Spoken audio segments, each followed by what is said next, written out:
Good evening, everyone. Welcome to our September 22nd, 2020 regular board meeting. I'd like to call this meeting to order. Now we move to item 2.1, executive session. May I Mr. have a motion? Chair, I move Dr. that we convene into executive session for the discussion of student appeals, student admissions request into the district adult education program, homeschool application, and contractual matter regarding transfer of property. Second. Thank you. It's been properly moved by Dr. Caution Parker and seconded by Mrs. Mackey. Is there any discussion? Seeing none, please register your vote. Or if you haven't logged in yet, you can put up a hand vote in favor. All right, there's one hand vote by Dr. Caution Parker, by Mr. Manning, and let me register mine. Any opposed, you can raise your hand at this time as well.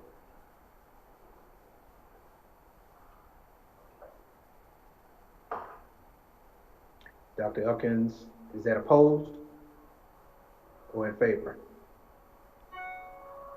In favor, okay. I just read her lips. That's in favor. Yes, in favor. My pop-up hasn't shown yet. Okay, thank you. You're welcome. The vote is 7-0. Thank you. The motion carries, and we expect to resume back at 5:30. So now we are in executive session. Thank you. Good evening, everyone. We are about to come out of executive session, so I'll entertain a motion to end executive session and resume public session. Mr. Chair. Dr. Holmes. I make a motion that we come out of executive session for the 9/22/20 meeting. Thank you. Is there a second? Second. It's been moved, properly moved and seconded. Is there any discussion? All right, all those, please register your vote at this time.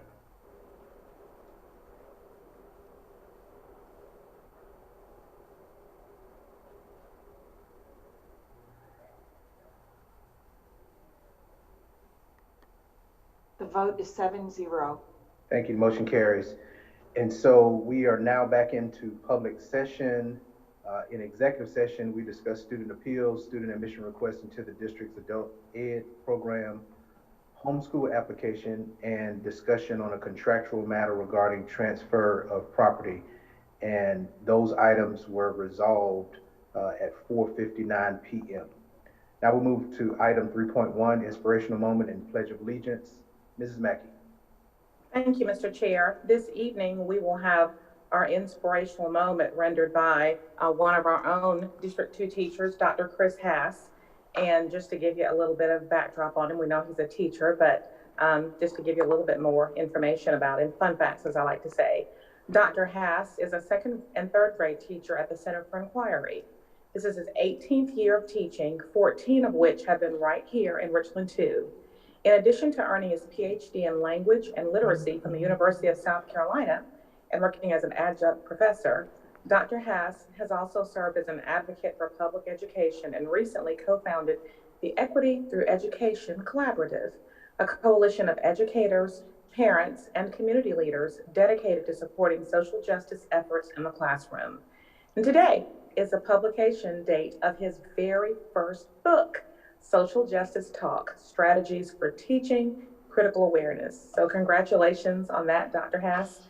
And I'd like to add, in addition to congrats on being a Gamecock as well, in recognition of Richland 2's Kindness Month, although it's a good idea to be kind to people every day, but this is Kindness Month in Richland 2. I just want to thank him for his spirit. The reason that I asked him to join us tonight is not only for his talent as an educator, but the diversity of blind spots that he has, blinders that he has removed from his eyes with regarding educating all students and from different backgrounds and cultural and socioeconomic, places in their life, and his recognizing that. But he's also very kind. He interfaces with us a lot. He will email or call or show up at a board meeting, and I just appreciate his always being kind and always being gracious. It's not always what you say, but how you say it. So without further ado, I will introduce to some and present to others Dr. Chris Hass. Thank you so much for being with us. Absolutely. Good evening, and thank you so much for this opportunity to join you from my classroom.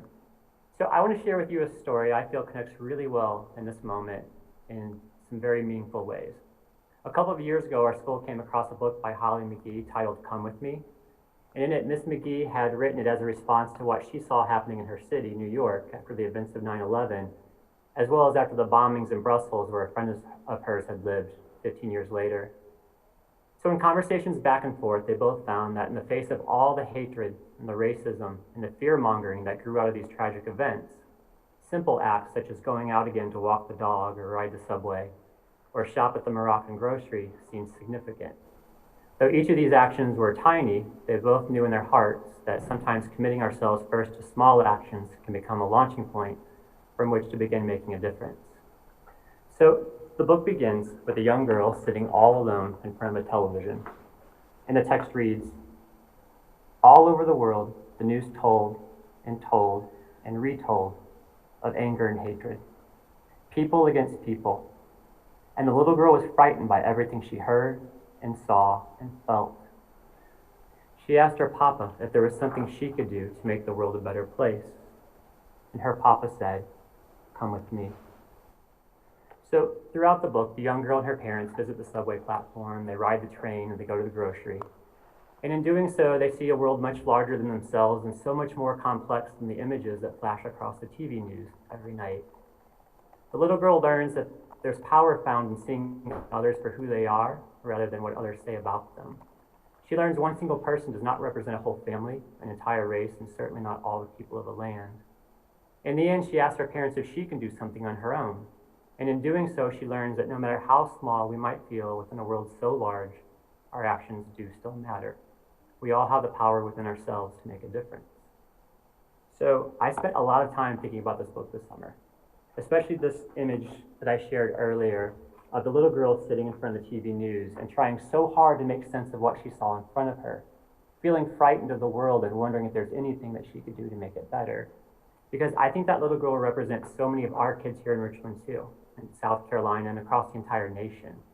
What must they have been thinking this summer and wondering about and worrying over when they saw all that's unfolded in front of us? Have they had opportunities to process all of it, to make sense of it, and to find their own paths forward? So tonight, my inspiration, not just for this one moment, but this entire year and beyond, is that we all find our own ways to make a difference. Hello. As Ruth Bader Ginsburg once said, if you want to be a true professional, you'll do something outside of Yeah, yourself. I'm in the middle of Something running to a Zoom repair the meeting tears for in your a board community, meeting. because that's what a meaningful life is, living not for oneself, but for one's community. So for my part, I'm excited to get back to my classroom this year and help my kids celebrate exactly who they are, as well as the many communities that they belong to. I'm excited to help them stretch their understanding of the world and come to see the beauty and the importance of the diversity that defines us as a nation. I'm excited to help them move beyond simply loving each other and accepting each other, and also question all those things that seem to lack adequate explanation and adequate justice. And I look forward to helping them learn to draw on all they know as learners to stand up for what they know to be true and to make a real difference in their communities. So as we launch this new school year amongst so much uncertainty and challenge, I want very much to let each of you here tonight know how much I love you and appreciate you for the incredible difference you make in the lives of so many. And my hope is that each of us continue working, both individually and collectively in our own ways, toward a more equitable tomorrow. Thank you. Dr. Hass, thank you, and I will have no comments to detract from anything you just said, but we appreciate your kind words and your sentiment this evening. Without further ado, we'll move into the Pledge of Allegiance, and we'll wait for Mrs. Ruth to show the flag on screen. All right, if you all please join me where you are. I pledge of allegiance to the flag of the United States of America and to the republic for which it stands, one nation, under God, indivisible, with liberty and justice for all.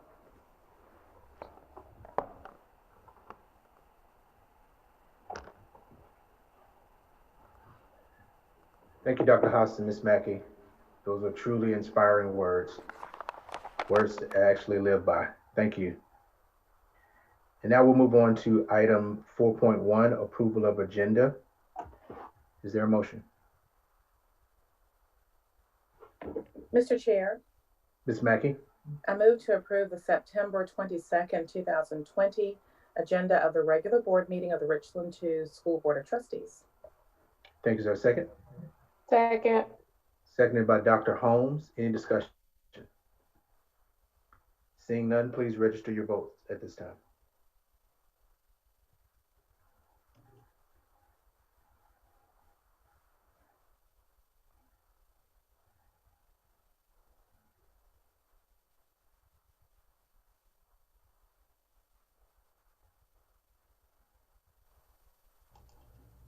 The vote is 6-1. Thank you. The motion carries. Now to item 5.1, special recognitions. Dr. Davis?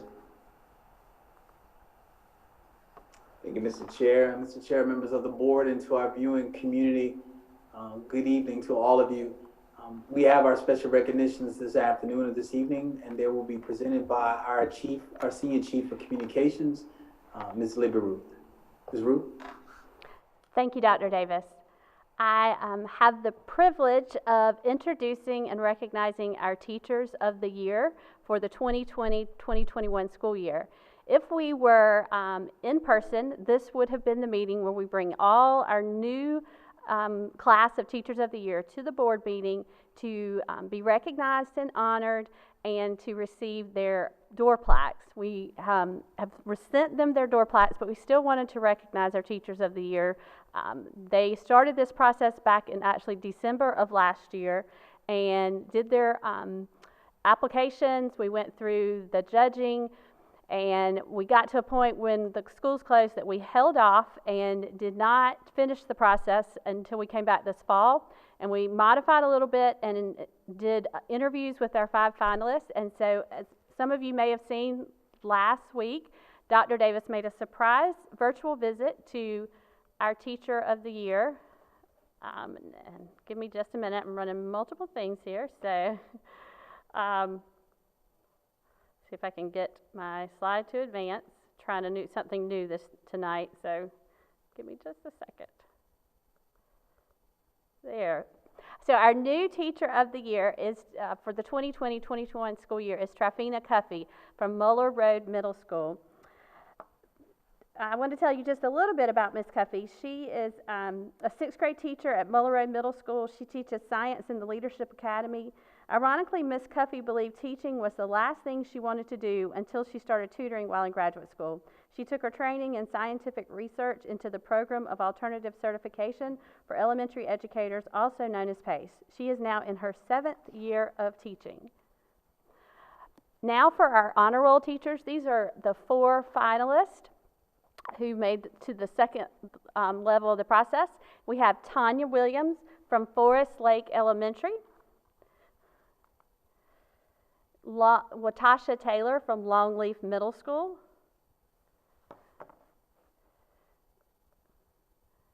and I'm going to stop here. Can you all, board members, Mr. Shad, do you see the presentation?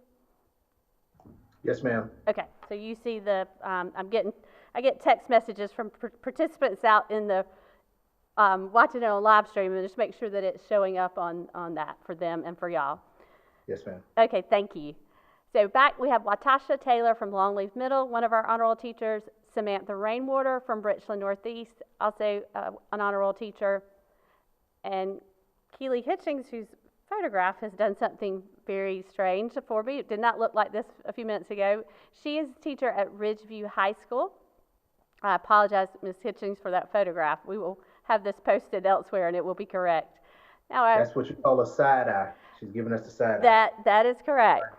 With a nice, pretty smile. So nobody will forget Miss Hitchings as the Teacher of the Year at Ridgeview High School now. For our Teachers of the Year at our schools, we have Ashley Johnson from Bethel Hambury Elementary, Katie Osbrook from Blythewood High School, Crystal Munson from Blythewood Middle, Lisa McNeil from Bookman Road Elementary, Hannah Lee from Bridge Creek Elementary, Mary Ann McFeeters, another altered slide there, from Catawba Trail Elementary, Shanita York from Dent Middle. Devontae Singleton, E.L. Wright Middle. Jackie Witherspoon from Jackson Creek Elementary. Alzina McCrae from Joseph Keels Elementary. Justin Witt at Kelly Mill Middle. Derek Morgan from Killian Elementary. Christina Richardson is teacher at Lake Carolina Elementary Lower. Sarah Hood, Lake Carolina Elementary Upper. Lasanja Davis is Teacher of the Year at Langford Elementary. Lauren Clausen, Teacher of the Year at Lonnie B. Nelson Elementary. Sarah Boone is Teacher of the Year from L.W. Condor Elementary. Adrila Ray at North Springs Elementary.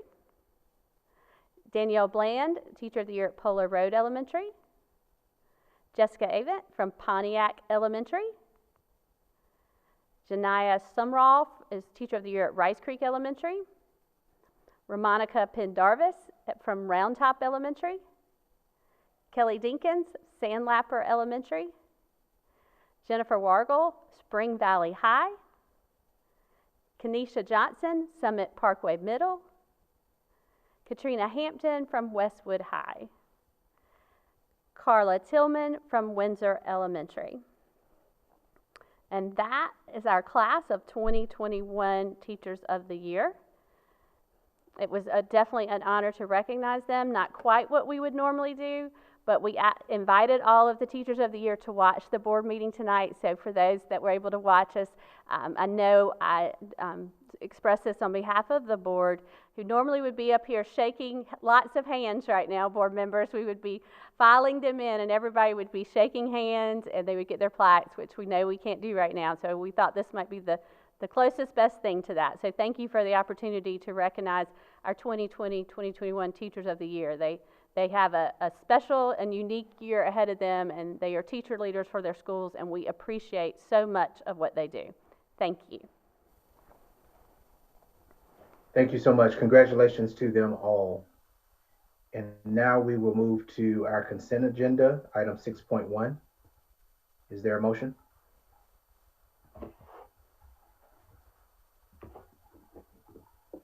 Mr. Chair, Mrs. Mackey? I move to approve the consent agenda for the September 22nd, 2020 regular board meeting of Richland 2 School Board of Trustees. Thank you. Is there a second? Second. Second by Dr. Holmes.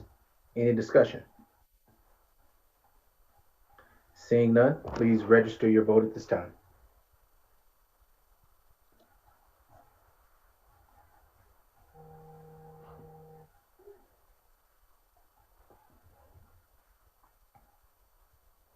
Vote is 7-0. Thank you. The motion passes. And now we will move to item 7.1, public participation. Dr. Davis, although I believe it'll be presented by Ms. Libby Ruth. That is correct, Mr. Chair. We have Ms. Libby Ruth who will read public participation for the board and our viewing public. Ms. Ruth? Thank you, Dr. Davis. Yes, I'm off mute. Okay, thank you, Dr. Davis. We had 52 submissions, so we are doing half of them during this first half of the public participation 1, and then we'll do the second half in public participation number 2. As always, we state that we follow the procedures for the in-person meeting, which is if there are questions asked, we will not respond to them. I have read all of these, so I can confirm that they all fall into the 3-minute time limit. So I will go ahead and get started with our first one, which is from Nikita Porter. Dear Dr. Davis and board members, I would like to publicly thank you for putting the safety and health first for our students and staff members. I love our school district. I love our school district and have part of the community for over 26 years. As a student, teacher, mother, and coach, I don't count the hours of overtime put in. I don't clock out at a certain time, and I often put school events before family events. During the pandemic, I have been blessed to have the opportunity to put the health and well-being for my family first while assisting with stopping the spread of COVID-19 by choosing to stay home and keep my children home. With the recent passing of one of our teachers, I have also become even more concerned about my parents and my role as their only child. We have made many sacrifices this year, knowing that it will not only protect our family, but others as well. My children understand that school would be much more enjoyable in person, but it is in their best interest to learn from home, just as they understand why their birthdays will be celebrated differently this year. We choose to be thankful just to be able to celebrate another year above all. My pre-K student and second grader have the best teachers. They show up every day online and have planned and prepped engaging and interactive lessons. They provide brain breaks, conversations, one-on-one, and small group instruction. Our speech pathologist has met with our child for therapy and found ways to encourage our youngest through a screen, a big difference from the mommy sessions I tried to pull off last spring. We are also happy to report that this is the first year in my child's 4 years of life that we have not stayed overnight in a hospital due to allergies and asthma. Thank you.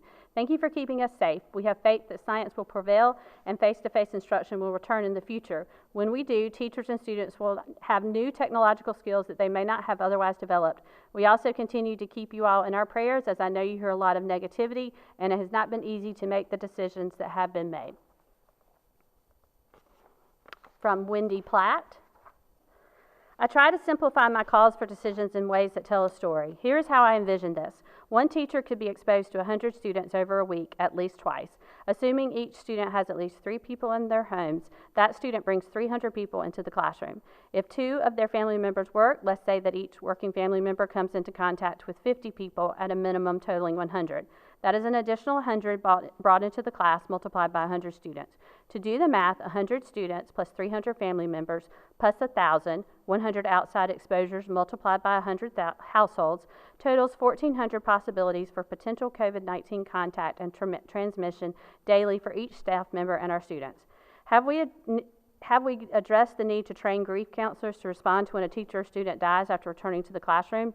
Is there counseling for crippling fear teachers are facing at putting their families at risk? I am a true blue face-to-face teacher. I honestly am. I worked in the summer because I love teaching. I had 4 days off this summer. I love teaching students and opening doors they never knew were there. Do you know what else I love? Living. Please consider staying virtual until safe. Lisa Romy. The district administrators and teachers have done an amazing job organizing virtual learning for our children. It has some challenges and is not convenient, but it's keeping our children safe. It's working for us. It is definitely not the time to return to face-to-face learning. The data does not support it. We still have very high numbers of this disease, and people are dying every day. Although this disease has not affected as many children as adults, children are affected. There are children who are very sick with long-lasting effects, and some children have died. Teachers have died within the first few weeks of school. Schools are crowded, and this time of year, children are very sick. Children are not going to social distance and keep masks on. I could not, in good conscience, send my child to school with the risk of getting this deadly disease. Let's do what's best for our children. I hear about the social aspect and children needing socialization. We as parents are responsible for their socialization, not the school. Socialization will not matter if your child is ill or dies from the virus. Mental health is important, but they can't have good mental health if there's no physical health. Thank you for all your hard work. Let's follow the data and do what's best for the safety of our children, teachers, and family. Paul Rummy. Thank you, school administrators and teachers, for all that you are doing for our children. I see your hard work. I would like for my son to continue with virtual learning. Our school has done a great job, and my son is learning. We closed schools in March when the numbers were extremely low and before there were deaths. The numbers are much higher now, and there have been thousands of deaths. What makes it safe for the kids to go back to school now? This is a serious virus, and we need to take it seriously. It is not safe for my son to sit in a crowded school classroom for 7 hours. I would love to go back to normal, but at this time, the data just does not support this. We have to do the best that we can until we get through the pandemic. I think if we started out doing the right thing, we may not be in the state that we are in now. Let's not take a chance and risk the lives of our children, teachers, and families. Everything is okay until it happens to you. Some cases are mild, some are deadly. We don't know how it will affect us. I'm not willing to take the risk. Keep up the good work and keep our children healthy and keep our children's health and well-being at the forefront of the decisions that you make. Effie Holden. Thank you, board members and Dr. Davis, for the dedication, hard work, and compassion you have exhibited during the difficult times encountered in 2020. As a parent of Richland 2 student and also a district employee, I'm comforted in seeing our district stand firm in their support of a virtual until safe strategic plan based on scientific evidence. In addition to premier academic qualities, another quality of premier learning community is support of and consideration for all members. Cynthia Johnson. Dear Dr. Davis and school board members, I wanted to write a note of gratitude for ensuring safety for all students and employees of Richland School District 2. As difficult as it seems to make decisions on virtual, hybrid, or face-to-face, I feel valued as a human being knowing that keeping me, my family, and my school community as safe as possible is of the utmost importance to each and every one of you. I have become quite concerned when persons who are not in the school environment don't take into consideration the taxing effort it will take to even manage a large amount of individuals in a school. If we move to hybrid or any other form of face-to-face instruction, the physical space of classrooms versus the number of students who will come back into them makes it nearly impossible to follow any CDC or DHEC guidelines. I humbly ask you, Dr. Davis and school board members, to keep our district virtual until safe. I love teaching. I've taught for 17 years, but my life, the life of my husband, my 7-year-old, and my 9-year-old will always take precedent over teaching. Thank you. Annette Clark Brown. Richland 2 board members and Dr. Davis, I wanted to take a moment to thank you for the difficult decisions you are making on a day-to-day basis for the health and welfare of our district students, their families, educators, and staff. I am a Richland 2 mom of 3 young men. My 2 youngest sons are in 9th grade and 12th grade at Blythewood High School. While I certainly would prefer for my boys to experience their first and last years in high school in person, I'm acutely aware of the dangers that face-to-face instruction poses in the face of continued high disease activity. I'm a family medicine physician that experiences COVID-19 firsthand on a daily basis. While a majority of children have mild or sometimes no symptoms, they can and do spread COVID-19. Their parents, grandparents, and other adults they interact with don't always fare well, and many have had post-COVID complications or have died. Many of these patients are without pre-existing conditions or high-risk diagnosis. We have no idea who will get mild symptoms versus who will throw a blood clot or have lung damage. As a medical community, we have certainly made progress in our understanding of this disease, but there is still work to do, and we continue to encourage people to make every effort to keep themselves and others safe. That being said, there is no doubt in my mind that my boys absolutely need face-to-face instruction. This is always the better option. However, we are in a pandemic. These are not normal times, and adjustments and flexibilities need to be made by all. I'm appreciative of the hard work our educators have done all summer to make the virtual experience meaningful and valuable for my boys. We have not had any issues with virtual learning. The teachers are engaging. My boys are doing classwork, homework, tests, and quizzes, even projects. We have not had too many technology issues. We have learned to be flexible, understanding that this is temporary. I am looking forward to moving to phase 2 to get the boys back into the building with their teachers and friends. Until it is safe to do so, we will continue to be flexible and make the most out of a difficult situation. Margaret Kaiser Holden. I would like to emphasize the importance of maintaining the all-virtual plan for Richland 2 schools because Richland County continues to have a very high positivity rate. Please follow the science and the health experts, not the politicians. Please continue to stand up for and support what you know is right for the health and welfare of our children who attend our schools and for the adults who work in our schools. Mandy Collins. Dr. Davis and school board members, first and foremost, I want to say thank you for your continued support of Richland 2 students, faculty, and staff. Thank you for using data and science to make informed decisions for our district. I would like to take a moment to commend Spring Valley High School for doing a stellar job in the education of my 2 daughters. Their experience thus far has been excellent. We have experienced minimal interruptions in class and feel that the rigor parallels that of an in-person instruction. Thank you to my daughter's special education teacher who continues to provide needed support. Thank you to the faculty for working beyond what is expected of you to provide premier instruction. Lastly, I would like to speak as a special education teacher. Thank you for considering the needs of our population. Thank you to the teachers, therapists, psychologists, and district office personnel for going above and beyond to meet the needs of our students in a unique way. Thank you for considering my safety as a classroom teacher and the safety of our kiddos. You are appreciated and your hard work does not go unnoticed. Stephanie Hopkins. As a Richland School District 2 graduate, staff member, and parent, I want to thank the school board and Dr. Davis for keeping their promise of virtual until safe.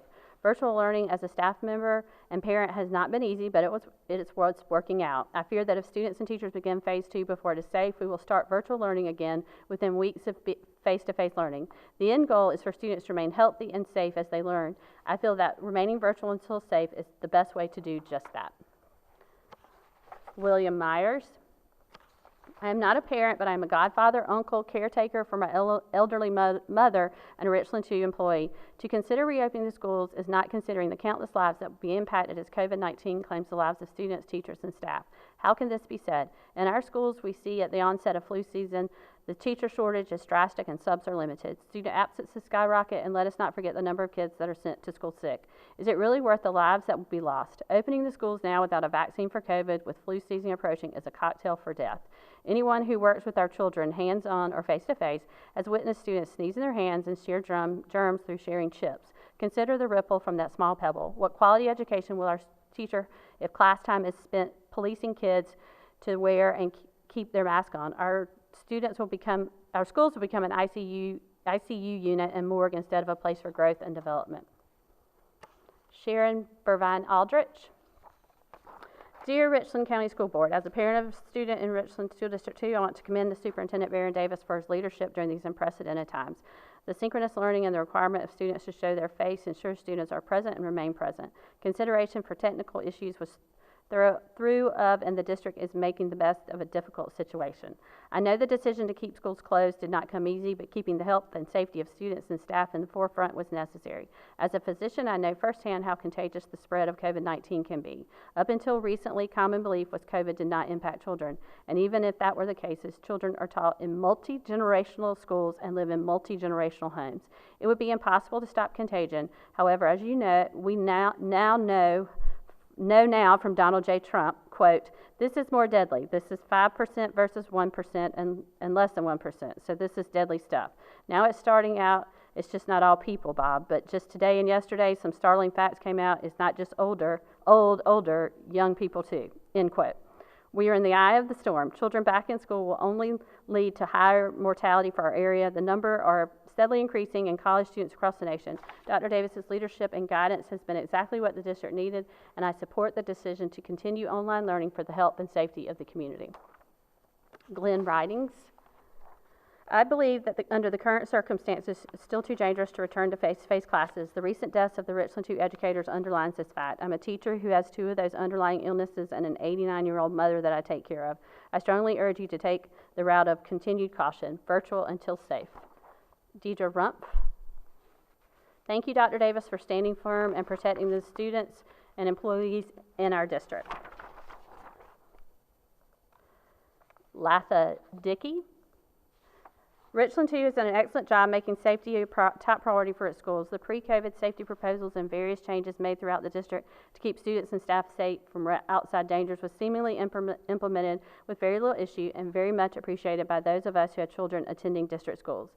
In the post-COVID world of education, Richland 2 should be commended for its efforts to keep parents informed and part of the decision-making process throughout the entire pandemic. Many of us received numerous communications, surveys, robocalls, and Zoom meeting links. Information was consistently provided, which afforded us the opportunity to make a well-informed decision when casting votes and completing surveys pertaining to how our children would be educated during this national health crisis.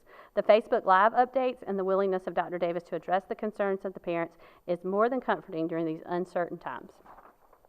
Sandy Tanner. As an Richland 2 employee, I want to thank Dr. Davis for his steadfast determination to remain virtual until safe, especially despite pockets of criticism. As a counselor, it is important to always seek to understand the perspective of others. While I truly understand parent concerns and struggles, I am too currently parenting children learning virtually. We must not lose sight of the broader issue being the potential adverse effects on the adult employees who are needed to maintain a safe school setting for children. Actions have consequences beyond our own visual field. An employee who is the only living relative of an aging parent, for example, would have very difficult decisions to be made should face-to-face instruction be forced before it's safe. Dr. Davis asked, "And how are the children?" They will not be fine should an outbreak or loss of beloved teacher occur. It is important to remember that a return to face-to-face instruction before it is safe will in no way resemble a normal school day. I applaud Dr. Davis for his global thinking and support him fully. Janelle Butler. I often stay quiet on certain issues because I am in the field of education, and though I am allowed to have my own opinion, am I really? Nevertheless, I cannot stay silent with this. I should warn you this may be lengthy. First, I would like to express how grateful I am that Richland 2 has been virtual as we still navigate through high numbers and continued spread of COVID-19. I really appreciate how Dr. Davis and the team designed for school reopening valued our education staff, students, and their families' lives enough to allow us the opportunity to stay safe and receive instruction from home. I say thank you not only as an employee, but also as a parent of 2 schools in the district. Now, I would really like to express my concern and dismay about various conversations pushing the issue of opening schools right away, even while losing one of our very own teachers to COVID-19. I am baffled by the frame of thinking, I will risk the lives of my family so that I can go to work to provide for my family. If your family member dies, who exactly would you be working for? If the teacher dies, who will teach your children?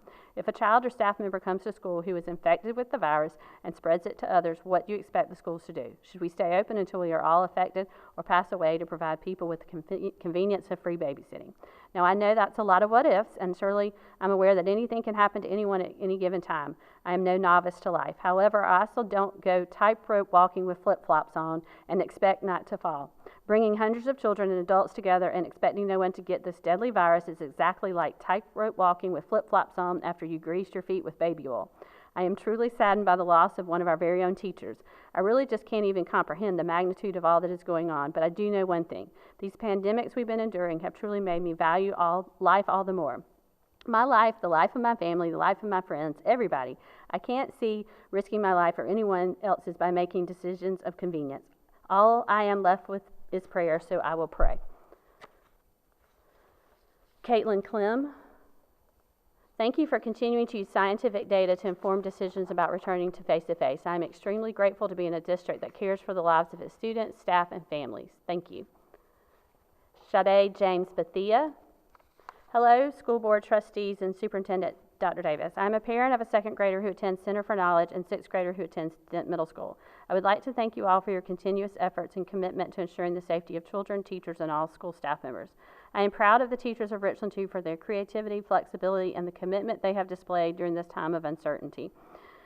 I am very pleased with all the resources my children have been provided to help them succeed during the virtual learning experience. Virtual learning may not be the traditional way of learning, but right now it's very necessary. I understand that these are difficult times and the pressure of parents wanting their children to attend in-person school is overwhelming, but please continue to focus on safety of all and gradually move into phase 2 when it is absolutely safe to do so. Schools in Richland 2 have hundreds and some with thousands of students who attend just one school, which makes it impossible to keep everyone safe at this time. In-person school at this time is not worth one life being lost. This is a tough time for everyone, but parents need to be parents at this time. Teachers are not babysitters. They are educators, and at this time they shall continue to educate our children virtually until it is safe to teach in person. Our marker for success should be that the children got through this time healthy, safe, and nurtured. It is not time to be rigid or inflexible. It is time to extend grace to each other. I would encourage parents to extend that same grace to your child's teacher and school district. No two schools or districts are alike. The capabilities and communities vary. There are more difficulties ahead. If we keep the focus on compassion over compliance and extend grace to each other, we will get through this time together and be stronger for it. In order to get to phase 2, we must all do our part in social distancing, wearing a mask. Thank you for your time and effort. You are greatly appreciated. God bless you all. Thank you. Richard Walker III. I would like to publicly thank Dr. Davis and the Richland 2 School Board for their strength and resilience during these challenging times. Their conscientiousness and willingness to protect Richland 2 students, families, and employees illustrates a compassion rarely found in today's world. Putting scientific evidence in the well-being of all stakeholders over politics takes a tremendous amount of resolve, and as a parent of a Richland 2 elementary student, I sincerely thank you all. My child has adapted well, and I also speak for other families I know when I say that our children are mentally stronger, more flexible, and understanding than we sometimes give them credit for. I am very pleased with the e-learning my students are receiving and am comfortable continuing virtual until safe. Thank you again. S. Solomon. Their comment was just a yes. I think that was probably oversight there. Just testing the form. Deborah Greenhouse. As a pediatrician at the Palmetto Pediatric and Adolescent Clinic, I care for many Richland 2 students. I am also the parent of 2 successful Richland 2 graduates and a staunch supporter of Richland 2. The pandemic has obviously affected all students in Richland 2. The transition to virtual learning has had a steep learning curve for everyone. Some students and families have adjusted with relative ease. Some have struggled, but I have noticed that my patients with special needs have struggled far more than their typical peers. These children and their parents are having an incredibly difficult time utilizing the virtual platform to meet their educational needs. Many are simply not able to sit still at a computer or attend what is happening on the screen. Many are not able to keep up with the information being presented and quickly disengage from the process due to frustration. Many have accommodations specified in an IEP or 504 plan, which a virtual setting cannot provide. Some of these children are now showing levels of anxiety and distress that I've never seen before in my entire career. I absolutely understand the need to prioritize safety and utilize a reopening plan that emphasizes safety for all students, teachers, and staff. But I would ask you to please prioritize students with special needs for return to face-to-face learning as soon as possible. Their educational future and mental health future depends on it. Thank you for your time and attention. Henrietta Gadsden. As a parent of a high schooler and middle schooler in the district, I am confident that the superintendent and his staff have carefully looked into the safety of our children and faculty returning to school due to COVID-19 virus. I support the district in the decision to not rush into the decision to return to school until they feel it is safe. I am putting my trust in the hands of the professionals that run our schools every day. My heart goes out to the families that have lost their loved ones to this virus, and my prayer is that we do not have any more deaths in our district due to the virus. I know that our district leaders have our children at top of mind with every decision that is made. Thank you. Hope Breed. Dear Dr. Davis and esteemed Board of Trustees, board members of Richland 2. I am not accustomed to making a plea for teacher safety in Richland 2. It is usually our standard operating practice. However, I find that the critics of our decision to follow CDC and DHEC guidelines and stay virtual until it's safe to go back are being driven not by a call for instruction and socialization of students with others. It simply cannot be. Our students live in neighborhoods and have the opportunity to socialize just by stepping outside their doors. Their parents could even arrange for play dates, as we called them back when I was growing up. However, I must call this what it actually is. It is called for babysitting, which will be paid for with the lives of teachers, their families, students, their families, and our community members. Time and time again in cities like Atlanta, we have seen the rush to open before it is safe and scores of teachers dying. We have seen cities that failed to close their schools quickly, like New York City, resulting in scores of employee deaths, 79 to be exact. I'm genuinely alarmed that here in Blythewood, situated in Richland County, which is still in a high-risk percentage, with the most COVID cases reported in the state, that it would appear we have learned nothing from the examples that starkly provide logic and substantial reasons for staying virtual to protect our students and teachers. This staying closed will benefit those students and teachers who are not rational in their cause to ignore science and medicine. The science has warned that small spaces can prove deadly. The medical field has shown that students can get COVID, have no symptoms, and transmit it to others. The obituaries have demonstrated that teachers and school staff are dying. We were the first in the Midlands to provide this grim piece of information when Demetria Bannister died of COVID.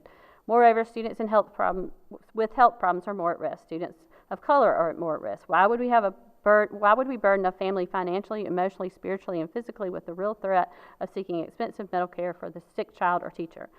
Let me ask this. Would we take all the precautions and watch all the videos about things like bloodborne pathogens and school shootings? We have watched the videos about the devastating loss that grieving family members share when they have lost a loved one to COVID. Is that not a reason to follow through and adhere to the cries to take COVID seriously and stay safe? Or do we need a video about how to stay safe at school with COVID and let the chips fall where they may? Like all other things, I believe Richland 2 can be a leader in showing what it means to honestly care for our teachers and students and families by staying virtual until safe. It seems so unlike us to do anything other than what is best. Thank you, Dr. Davis, for your wisdom and discernment in thinking of us. It has been proven that through your leadership that we all matter. Please consider staying virtual until safe. Von Gretchen Nelson Dunawald. And we had a couple test ones from her. Let me get to the right one. All right. Greetings. Prior to the school year, I was excited about the upcoming virtual learning option for my second grader. As a former educator, I felt ready to assist my daughter in this unique learning environment. We have a home classroom to provide it. After the second day of virtual learning, I was in tears. By the second week, I had an emotional breakdown. I felt overwhelmed. I felt beaten. I had a headache every single day. The hardest part was trying to hide it from my daughter and my husband. The feeling of defeat took a toll on me. I remember receiving a call from my husband during the second week. He knew something was wrong immediately, especially when my voice cracked. He asked if everything was okay. With tears in my eyes, I said yes. He wasn't buying it and wanted to know what was wrong. I told him everything was fine and I'd call him back shortly. When I called my husband back on his job, I made up the mind that our daughter completing second grade next year may be an option. Yes, I was seriously considering another year of second grade for our very intelligent child because I felt defeated. There was no way I could sit beside her from 9 to 4 every single day dealing with technology issues, computer issues, etc. My husband offered to bring Abigail to work with him, but with his demanding schedule, that was not an option. I emailed Abigail's teacher, Ms. Tiara Kanzader, and voiced my concerns. Immediately, Ms. Kanzader stepped in and turned everything around. She was comforting, empathetic, encouraging, and simply the virtual shoulder I needed at the time. Ms. Kanzader's patience is God sent, not only for the students, but for the parents. She has worked tirelessly for the students and parents, answering questions early in the a.m. to very late in the p.m. I have timestamps on emails to prove it. I've had some really great teachers for my children, but Miss Canzader has proven to be the teacher that we will forever remember because of her kindness and thoughtfulness. Her email and class tag are always open. Her responsiveness proves that we are in this together. She has worked with the students to ensure they fully understand the rules, the system, the daily schedule. And if all students ask the same question 20 times, she will provide the same response 20 times without raising her voice or showing any type of frustration.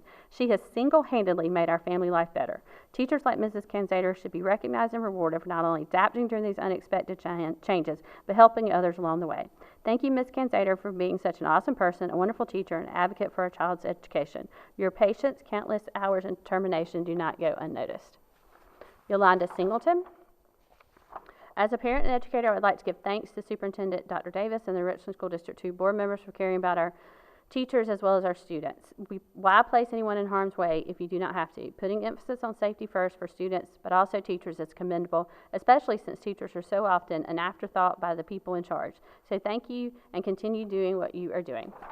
And we will stop here, and we'll resume with the other half during public participation number 2. Thank you very much. All right, thank you so much. Now we'll move to item 8.1, voting on executive session items, student appeals. Is there a motion? Mr. Chair, Mrs. Agostini.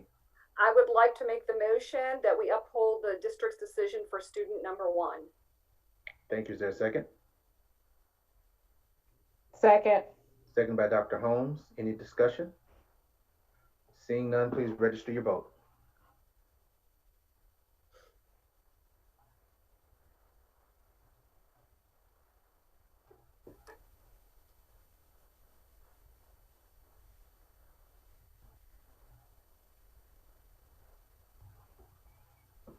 The vote is 7-0. Thank you. Motion carries. Item 8.2, student admission requests into the district's adult education program. Is there a motion? Mr. Chair, Mrs. Agostini. I move to approve the student admission request into the district's adult education program for student number 1. Thank you. Is there a second? Second. Second by Dr. Elkins. Any discussion? Seeing none, please register your vote.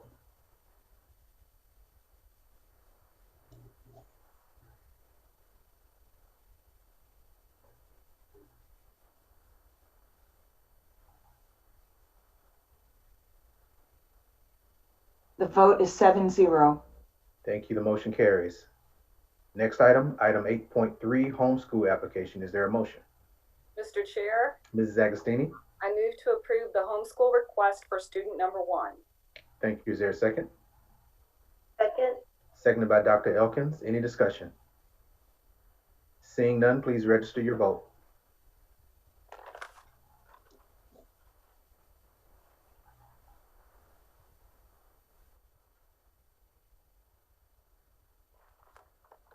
The vote is 7-0. Thank you. Motion carries. There were no items under 8.4, so now we move to new business, no action requested. Item 9.1, Superintendent's back to school report. Dr. Davis. Thank you, Mr. Chair. Mr. Chair, and to members of our board, as well as to our viewing community. Annually, we have presented for your for purpose of information, our back to school report.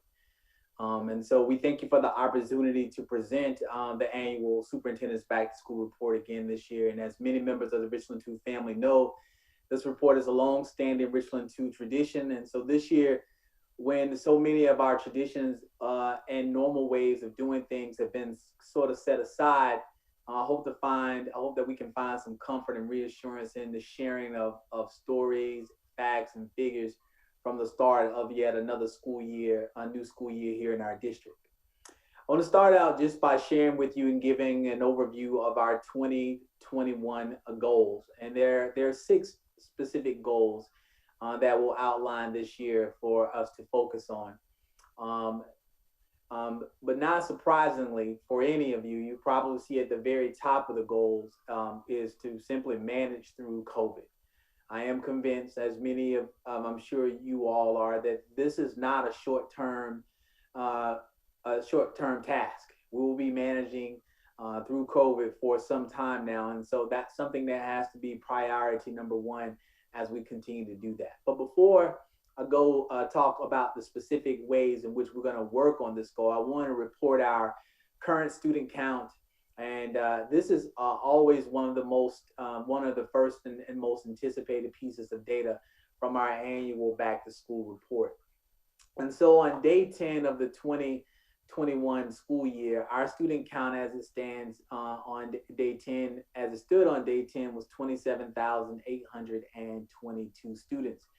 On day 15, that count has slightly increased to around 27,843 students in our school district. So we typically track our enrollment from year to year. We use the 90-day count. And in other words, the student count as of the 90th day of the school year. And so we are transitioning, well, we will soon or shortly be there. But for the 1920 school year, the count, to bring back to your recollection, was about 28,435 students. And that was from pre-K to 12th grade in our school district.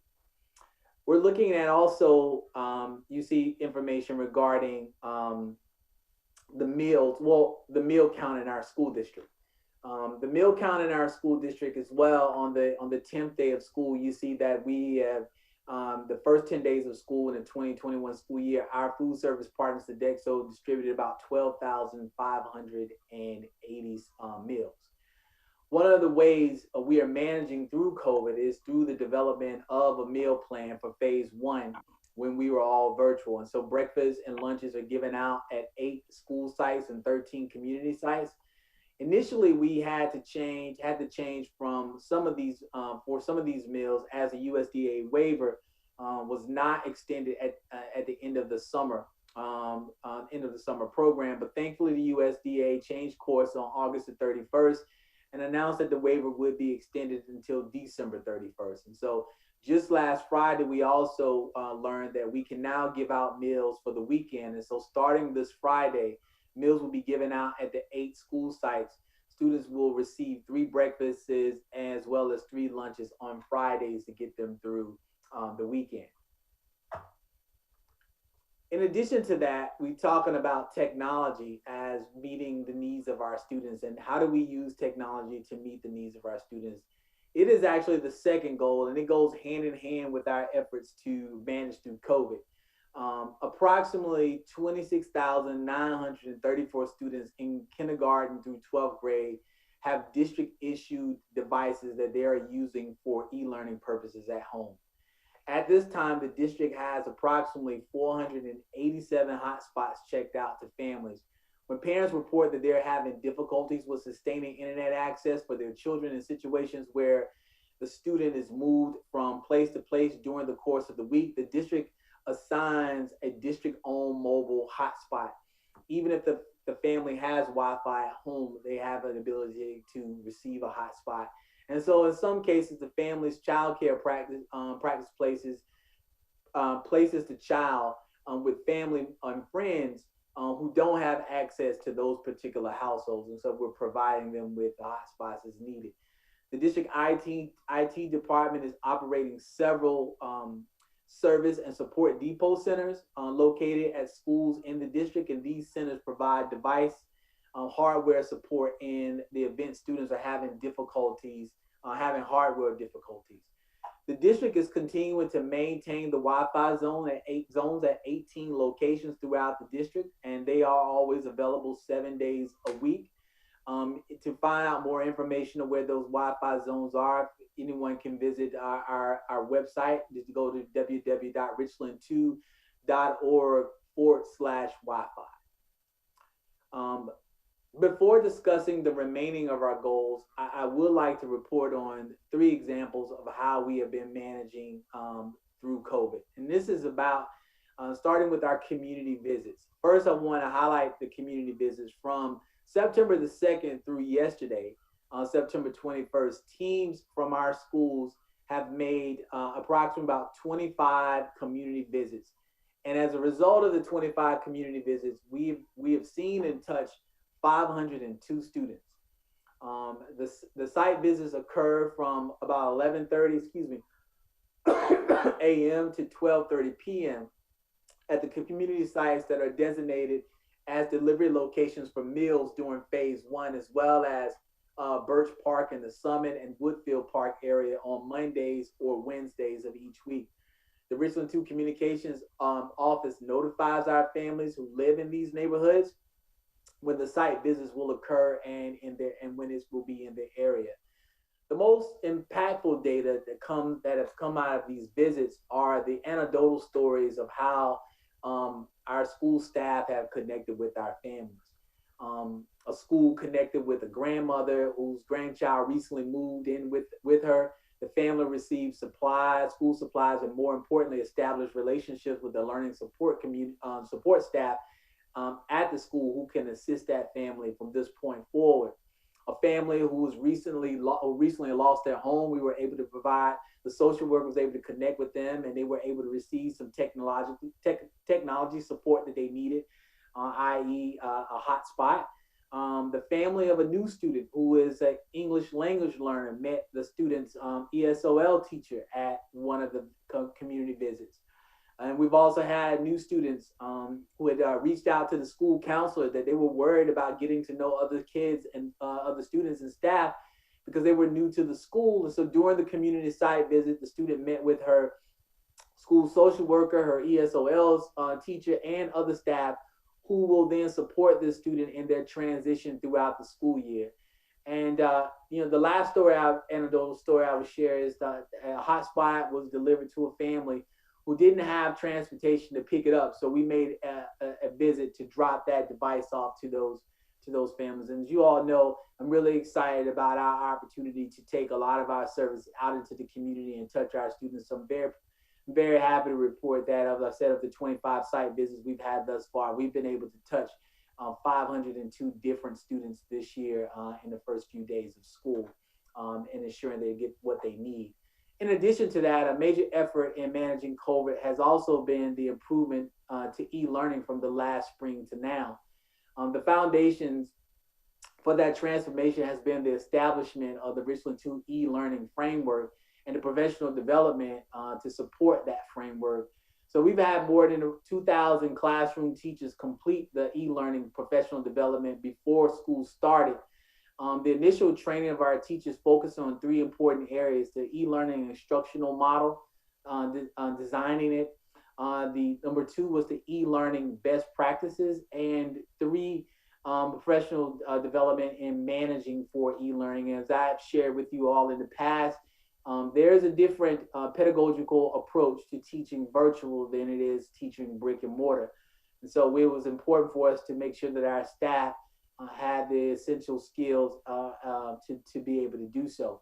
In addition to that, we've had 485 of our teacher educators participate in a virtual Avid Summer Institute as well. So preparing for phase two and managing through COVID will extend beyond, of course, phase one. And so, as we have heard in many of our reopening and back to schools report over the past few months, planning for phase two has been going on for some time. This includes the purchase of personal protective equipment, sanitizing supplies, and barriers to help provide a safe learning environment for when we are able to return to in-person instruction. As you can see, we have purchased over 500,000 masks, over 869 shields, 548 goggles, 594 gloves. We have about 1,400 gowns. We have plenty of hand sanitizer dispensers that have been put in place in preparation for phase two, as well as electrostatic sprayers and plexiglass being installed in our schools as well. So our remaining goals, to finish up the report, I will briefly discuss the remaining goals for the 2021 school year. The first goal that is important for us to be focused on is continuing to have an impact on legislative issues. And we are continuously going to be faced as we transition into this school year, into the next school year, particularly as it relates to the budget and the funding of public education, amongst other things. But to make sure that Richland 2 has a prominent seat and a voice as it relates to impacting legislative issues in our state, and more importantly, in our community. We want to ensure and work on a plan to ensure that our Richland 2 family feel valued, and specifically talking about our employees and our support staff, to make sure that those members of our family are valued, and that we are listening to them as well. We want to work on addressing systems of inequity. We've talked about equity in our school district for quite some time now, and as I've stated before, I'm super proud of this school district and of this board for being one of the first boards school districts that I am aware of in the state of South Carolina to pass an equity policy specifically in the state. So one of the first, if not the first in the state to do that, and super proud that you all found the courage to do that, and then saw that to be important. And so now the work begins with really identifying and addressing the systems of inequity that exist within our own organization before we can focus outside of that. And what do those things look like? And now when we address them, collaborating to work to dismantle those systems, and then to create more equitable systems and policies and practices for our school district, mainly the impact on our students, their families, as well as our faculties and staff. And so we will start the process of doing an equity audit in our school district to get a better picture of how equitable we are in our practices, and are we walking the talk, or walking the walk, or are we just talking about it? And so again, we will update you all on that, and provide you with information as we address those. And then focusing on the opportunity gap.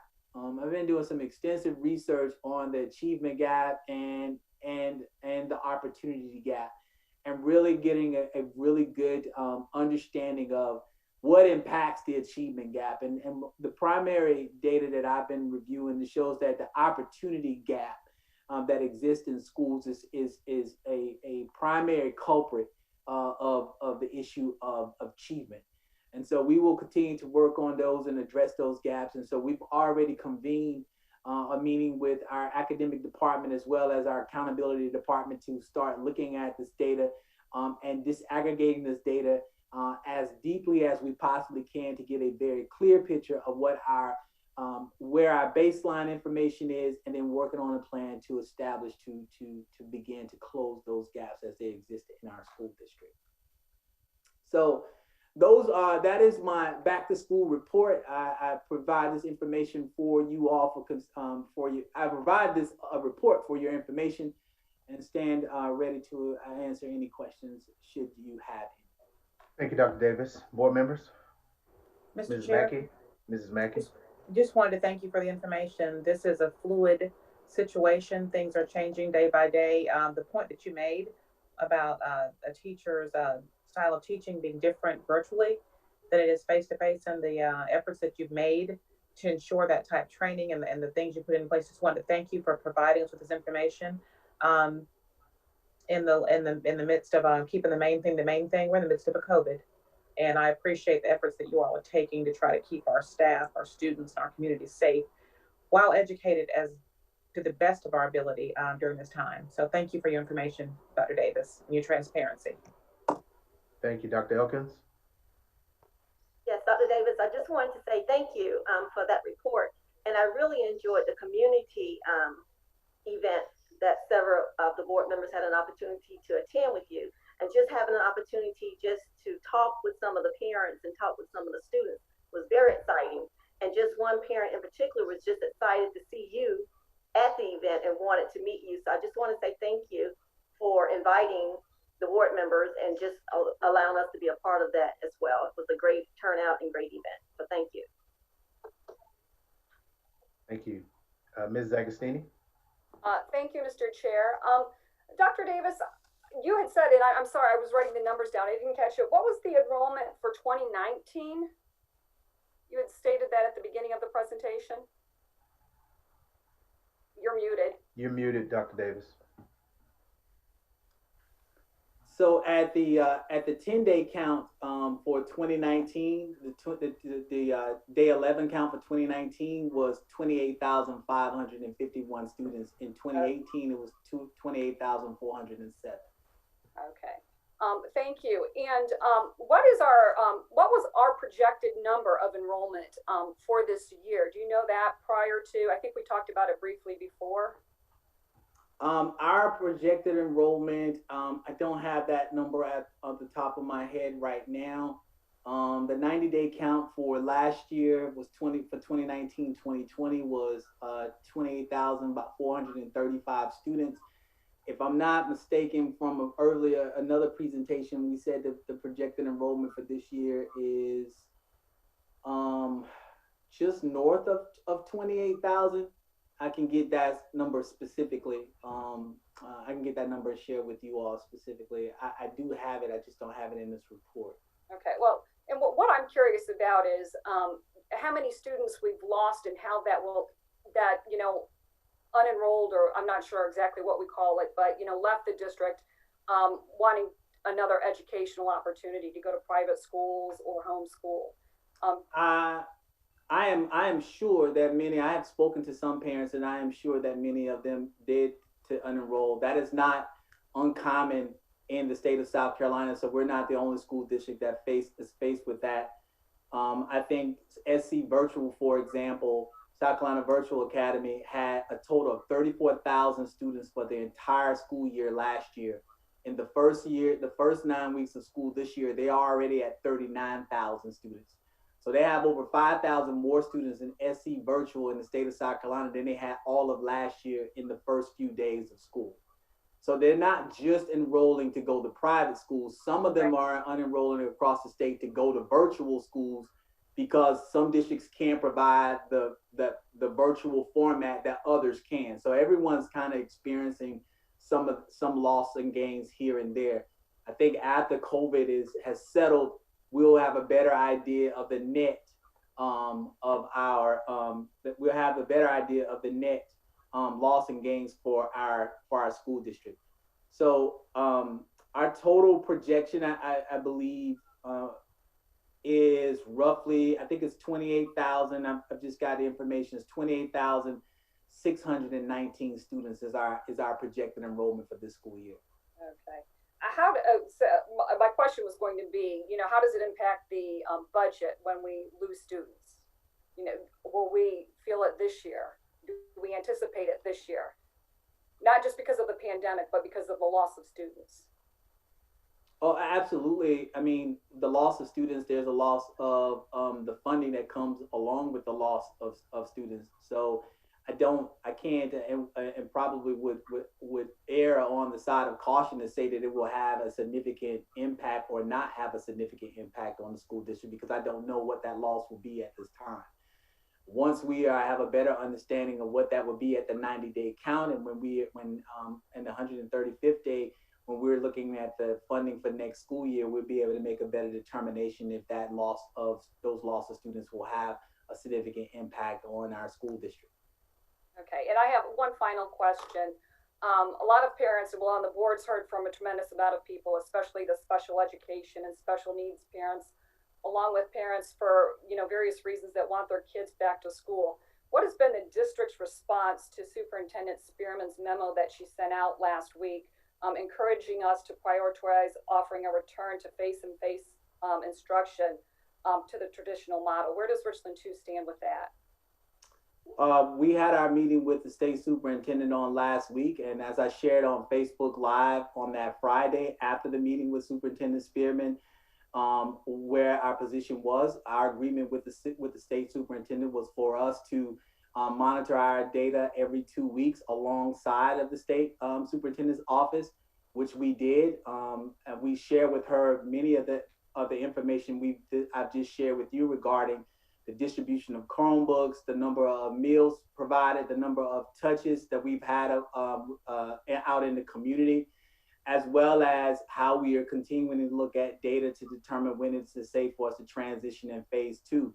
I've also shared on the Facebook Live, I don't know if you had an opportunity to view that presentation or that Facebook, but I did share that we have started a pilot program where we are bringing in our special education students, the physical therapy, occupational therapy, and speech therapy students who are already started this week, and that transition is going very well. We also talked with the State Department of Education, as I also shared on the Facebook Live, the need to start bringing in some of our pre-K students and our 4-year-old students. And that pilot is also being put in place this month, in addition to looking into bringing in additional special education students as we transition through the month. And so that was agreed upon, and we walked out of that meeting with a very productive meeting with the State Department of Education, but continuing to follow the data and the science that's based on Richland County's data right now. I did share in the Facebook Live as well as with the state superintendent. We are looking at zip code data in our school district as well to see if there is a significant difference between when we only look at our attendance zone versus the entire county. But as that data is coming in, we are analyzing that data and aggregating that data so that we are better informed before we make any plans or any decisions. And so the state superintendent seemed to be pleased with that, but you would have to ask her directly if whether or not she was okay with that. But she did agree that we had a very fluid, thorough plan, very organized, and was able to follow it and understand our perspective. And so we're going to meet again in 2 weeks to determine what our next steps going to be. And then during that 2-week time, we'll continue to look at data and make the best determination for our school district. I have had an opportunity to share that with as many parents as I can, and I employ the board, and I employ you as well, Ms. Agostini, to continue to share that information with our community so that they're fully aware of the steps that we're taking. And if you haven't had a chance to view the Facebook Live, I think it's recorded, and that will give a pretty good understanding of what our stance has been as it relates to managing through COVID at this time. All right, thank you, Dr. Holmes. I'm sorry, Ms. Agostini, you had something else? I thought that was your last thing. Yeah, that was my last question until he spurred a question. And first of all, comment, thank you. I did watch the Facebook, and I'm glad you went through that because I'm sure a lot of parents didn't have the opportunity. So thank you for briefing us on that information. But in terms of surveys, did we find out what the last survey stated that just was sent out? I mean, is there a position on that? Yes, we did. We did send out the survey, and the vast majority of our parents are still not comfortable with sending their students back to school at this time. But the numbers are changing slightly, where more parents are becoming more comfortable with the idea. But right now, the vast majority of our parents are still not comfortable with returning back to school. The survey is to give us an idea, and I do want to reiterate because I want this to be, I think, very clear for those who may not understand. When we transition to phase 2, particularly at the K through 5 level, the pre-K through 5 level, our students, unlike other school districts, will be in school 5 days a week, face to face. We're not, our elementary is not a 2-day option.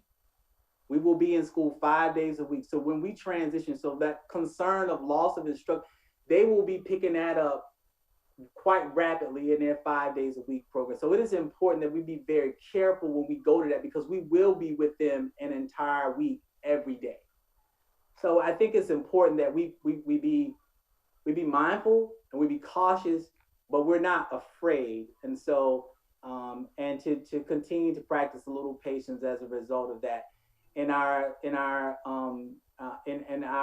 hybrid model, we are also working on some things that our students will receive more instruction throughout the day as opposed to the 2 days a week. It doesn't mean they will come to school more than 2 days a week during that hybrid model for 6th through 12th grade, but we're working on some plans to give them more instructional time. But I think it's important for us to, as a board and as a community, to share the information accurately.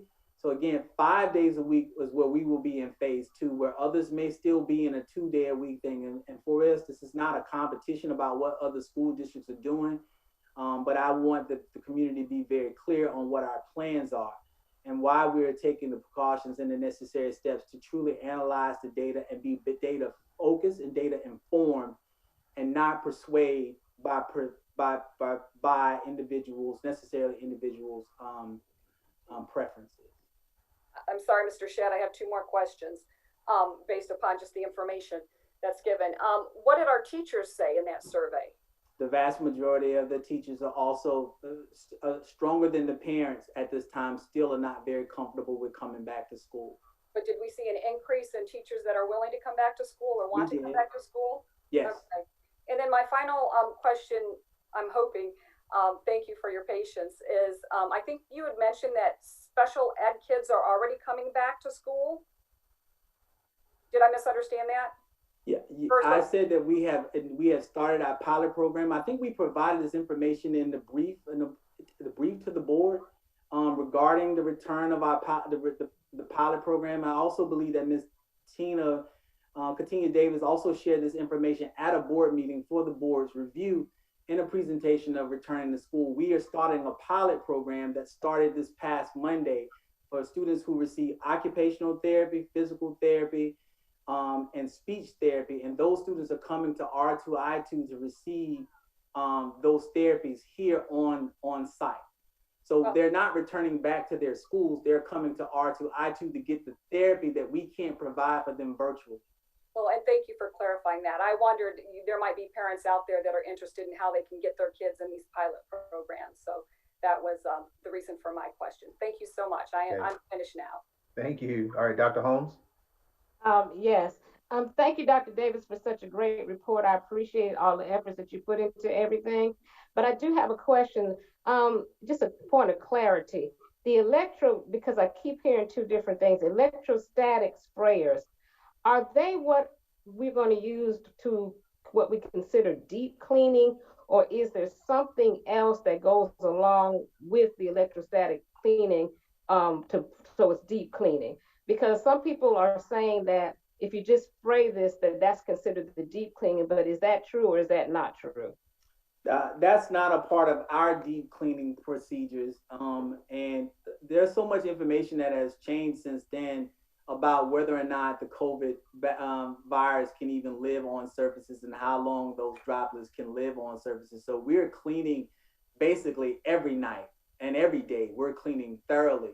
If you come here to R2I2 throughout the day, you'll see the staff spraying and wiping down desktops or tabletops and furniture all day long. So we're using those cleaning techniques of thoroughly cleaning surfaces throughout the day. The electrostatic sprayers are in addition to us touching it. So it's not like we're just going to walk in a room and just spray the air and not clean the surfaces. Okay, yeah, because I think that there were some parents that were concerned about that because they were saying that they heard that all that we were going to do is walk in there and just spray, and I just wanted a little clarity on that. Thank you. You're welcome. Thank you, other board members. Mr. Okay, Shad, Mr. Manning. Dr. Davis, I'd like for you to elaborate a little bit because I hear a lot about why don't we let the teachers who want to come back to teach and open school up for the parents and teachers. Can you talk a little bit, because I think there's a logistics component that is missing from what folks think about when they think about that. For instance, what if only English teachers want to come back and no math teachers, or all teachers at one school and not another school? And then I assume bus drivers wouldn't have a choice. They would all have to come back in order to start transporting students. Can you talk a little bit about, I think, that missing part of that conversation? Yeah, I think you've done a really good job of really kind of setting it up. It does create a logistical challenge for us to just simply say, okay, whoever wants to come back, unless you do it in a controlled pilot. And so to get it and then you only bring those kids in a certain amount of time a day, in a certain number, using the number of teachers that you allow to come, that you allow teachers that want to come back.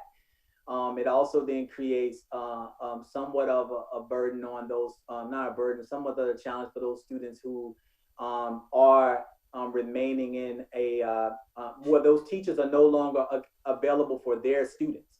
And so it doesn't guarantee that your students will, if they come back, it doesn't guarantee that your students will be at your zone schools if we don't have enough teachers at that school. So at any particular elementary school, let's say you only have 2 or 3 third grade teachers that are willing to come back, but you have more third grade parents that want to send their students back to school, then they may not necessarily be at that school. They may have to go to another school and be with another teacher. And then when we go back to when we are in the classroom model in phase 2, then they have to make another transition back to their home school. So there's some logistical challenges with just simply saying we're gonna just open it up to everyone who wants to come back and who wants to send their students back. Can you also remind us, and I know you said this a bunch, and I'm sure it's published on our website somewhere, but can you remind me the actual trigger, the numerical things that have to be in place for us to come back? So the guidance from DHEC as far as when it's safe to transition from one phase to another is based on incident rate, trend rate, and the 2-week positivity rate. In the 2-week incident rate, anything that's above 200 cases is considered high. And the recommendation was you should not return to school. You should not be in schools if you are high. Anything between 51 to 200 is considered moderate or medium. And that is where you can do some of your hybrid things. And then anything that is low, between 0 and 50 cases over a 2-week period, an average. Now again, this is an average over a 2-week period, is considered low, and this is per 100,000 residents in the county. Where you can then it's reasonable that again gives you an ability to consider coming back. So then you look at the trend rate, and the trend rate is either going up or down, or is remaining stable. And if it's remaining stable, that's definitely better than it's increasing. If you look at the Richland County numbers, the trend rate is trending in the low category. Where our challenge in Richland County is that our 2-week incident rate continues to remain high, as well as our 2-week positivity rate is also high. So the last report that we received as of September the 21st, you can see that we had 281,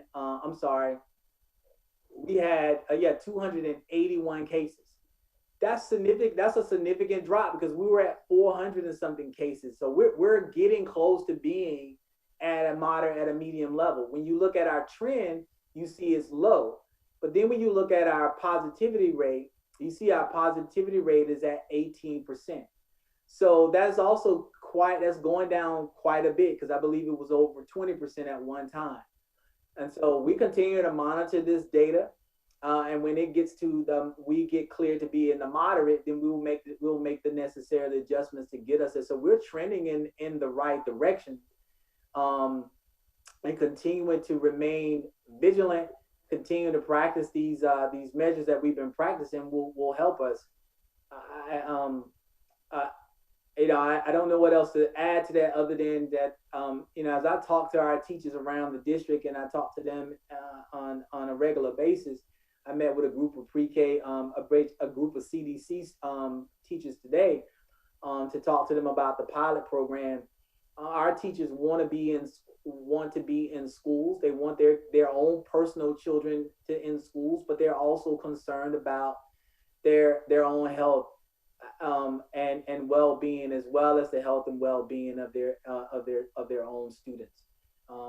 And I won't spend any more time belaboring the inequities that exist as it relates to healthcare and certain communities, how they're disproportionately affected by this virus as it relates to healthcare and their ability to provide. And so I understand, and respect those parents who want choice and want the ability to choose. But the choices they're asking us to make mandate that I require an employee to report to work. So someone will not get a choice in that situation. And the logistical challenges will present itself. So when we go to phase 2, we all have a good understanding what phase 2 looks like. And if this data continues to trend in this positive direction for us, we could very well be in phase 2 in no time at all. And so we'll continue to eagerly watch this data and then make the best decisions to update the boards on when we are going to move into the next phase. Dr. Davis, and it's me requesting it, so I know I need the board support in this if they want it, but Is there any way when you meet with the State Department at that point, could you provide us with where that data is, those elements that you're looking at, the numbers? Yes, sir. Which numbers specifically? Well, you indicated there's 3 areas that we were specifically looking at according to DHEC guidelines, the trending, those 3 areas you just presented to us. If you pull, Yes. I think what the slide we had or the document we had open earlier gave the 3 areas, the trending and the total numbers. If you'll go back, scroll back up to the top of that. Yes. And we're pulling that off of right there. off of DHEC's we're pulling it off of DHEC's website. And they do send us an email with this as well, and I'll be happy to provide you all with the email link when it comes to our attention on where the state is, and specifically where the county is in this according to these metrics. Right. Yeah. Okay. Yeah. Thank you. Yes, I'll be happy to provide. I saw they showed the numbers further down in there. Yeah, Libby, you want to scroll down to the map really quick so the board can see the map. And as you can see, many of those things look at the number of the counties that have transitioned to. So when we hear things about what other school districts are doing, you have to look at where they are. They're still following. Some of them started a little earlier than we did. But again, I won't go into the demographics of their school districts and why they made the decisions to do what they needed to do. But they're following those things, and so more and more states are now in the medium range than it was. But a month or so ago, everybody was blue. And as I had a great conversation with a parent today, I'm finding it. The conversation was around. Well, I'm asking the question, like looking at Charleston County, looking at Greenville County, and they said it was the USC data. What Charleston has, College of Charleston, the Citadel, as well as MUSC, Charleston Southern. It has several schools in its county as well, but continues to trend in the positive direction. So we need to get on board, and we are. Richland County is looking good, and I'm very hopeful that our data will demonstrate, show us when it's time to go back. But I employ us to follow that data, and follow the advice of the scientists and those professionals who've given it to us to follow. Thank you, Dr. Davis, for that. Yes, I appreciate it. Thank you. Other board members? Okay. Just very quickly, Dr. Davis, thank you, and thank you, Libby, for putting that information up as well. Dr. Davis, I seem to remember we had some discussion about potentially doing a dashboard. I hope I'm not going over my skis, so I don't know. You're not. Okay. We are working on a dashboard, and we're going to share the survey results. I think those survey results are planned to be posted later this week. Okay. As the information is, we're ensuring that the information is completed and done. We had a kind of a preliminary information on Friday, and so we want to make sure that it's accurate before we post it. Okay, and I appreciate the robust conversation we're having now, and of course, one that we had with Superintendent Spearman and her team last week. I do want to just stress that we are not only going by the DHEC numbers. As we've talked about earlier, there's the parent and the teacher surveys that we factor in as well in making these decisions, and then other, of course, anecdotal information too. And you're right, we are trending in the right direction, and that's what we want. I did want to go back to your report specifically, Dr. Davis, with the number, and you can put it back up, but it's the student count as of day 10. I seem to recall that we were anticipating, because of the growth in our area, and this was pre-COVID, and anybody who wants to drive around the district or has driven around the district can see we've had a lot of construction started, some that slowed down, but we anticipated there was going to be growth in the Northeast Richland area. For some reason, I was thinking about 350 students or something on top of what we had this past year. And then COVID hit. Some people unfortunately lost jobs as a result of this, and they may have moved, they may have had to leave our area, or just never actually came in. So that could be a reason why the number at 27,822 is what it is as of day 10. Is that right, Dr. Davis? Could that be a Yeah, possibility? there are probably a number of factors that weigh into that. Our projections last year, we were off on our projections on last year. And so we came in under last year than what we initially thought that we were going to be at, and so that's why we see really this projection is somewhat aligned with that. And so at the 90-day mark, we do anticipate our numbers um, to be closer to where we were last year at the end of school, or the 90-day mark of last year. So again, we're projecting about 28,600 and some odd students. And I think that was our initial projection at the beginning of the year, prior to COVID. Will that have an impact? Could COVID continue to have an impact? I would agree so, that it will. But we're not immune to COVID in that sense. All school districts are experiencing some loss of student populations as a result. Some are opting, and I those families that have the ability to enroll their students in private schools, as a result of this, that they very well should that's a consideration that they have to have, and have options to. Some students are going to SE virtual and being in SE virtual full time. Some gone to Connections Academy.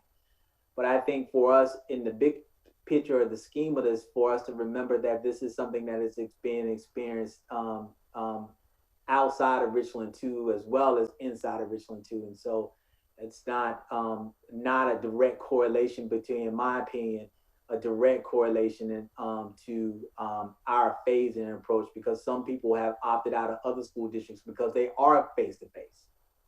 They are 5 days face to face, and so it's one side of the coin or the other. And Dr. Davis, I think you even said, I think you tell us this every year, but of course, day 10 is just a snapshot in time. And I think you usually tell us, don't lock into this number because we're going to get, I think you told us like at day 45, it tends to trend up anyway. We end up having more students come into the district for various reasons.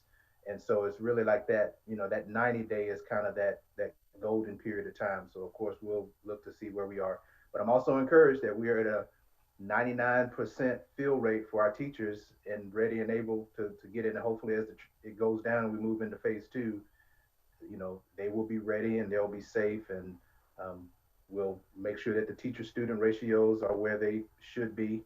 And with regard to funding, um, we're not fully funded anyway, right? So for every student that we currently have, they're really not getting all the money that they deserve.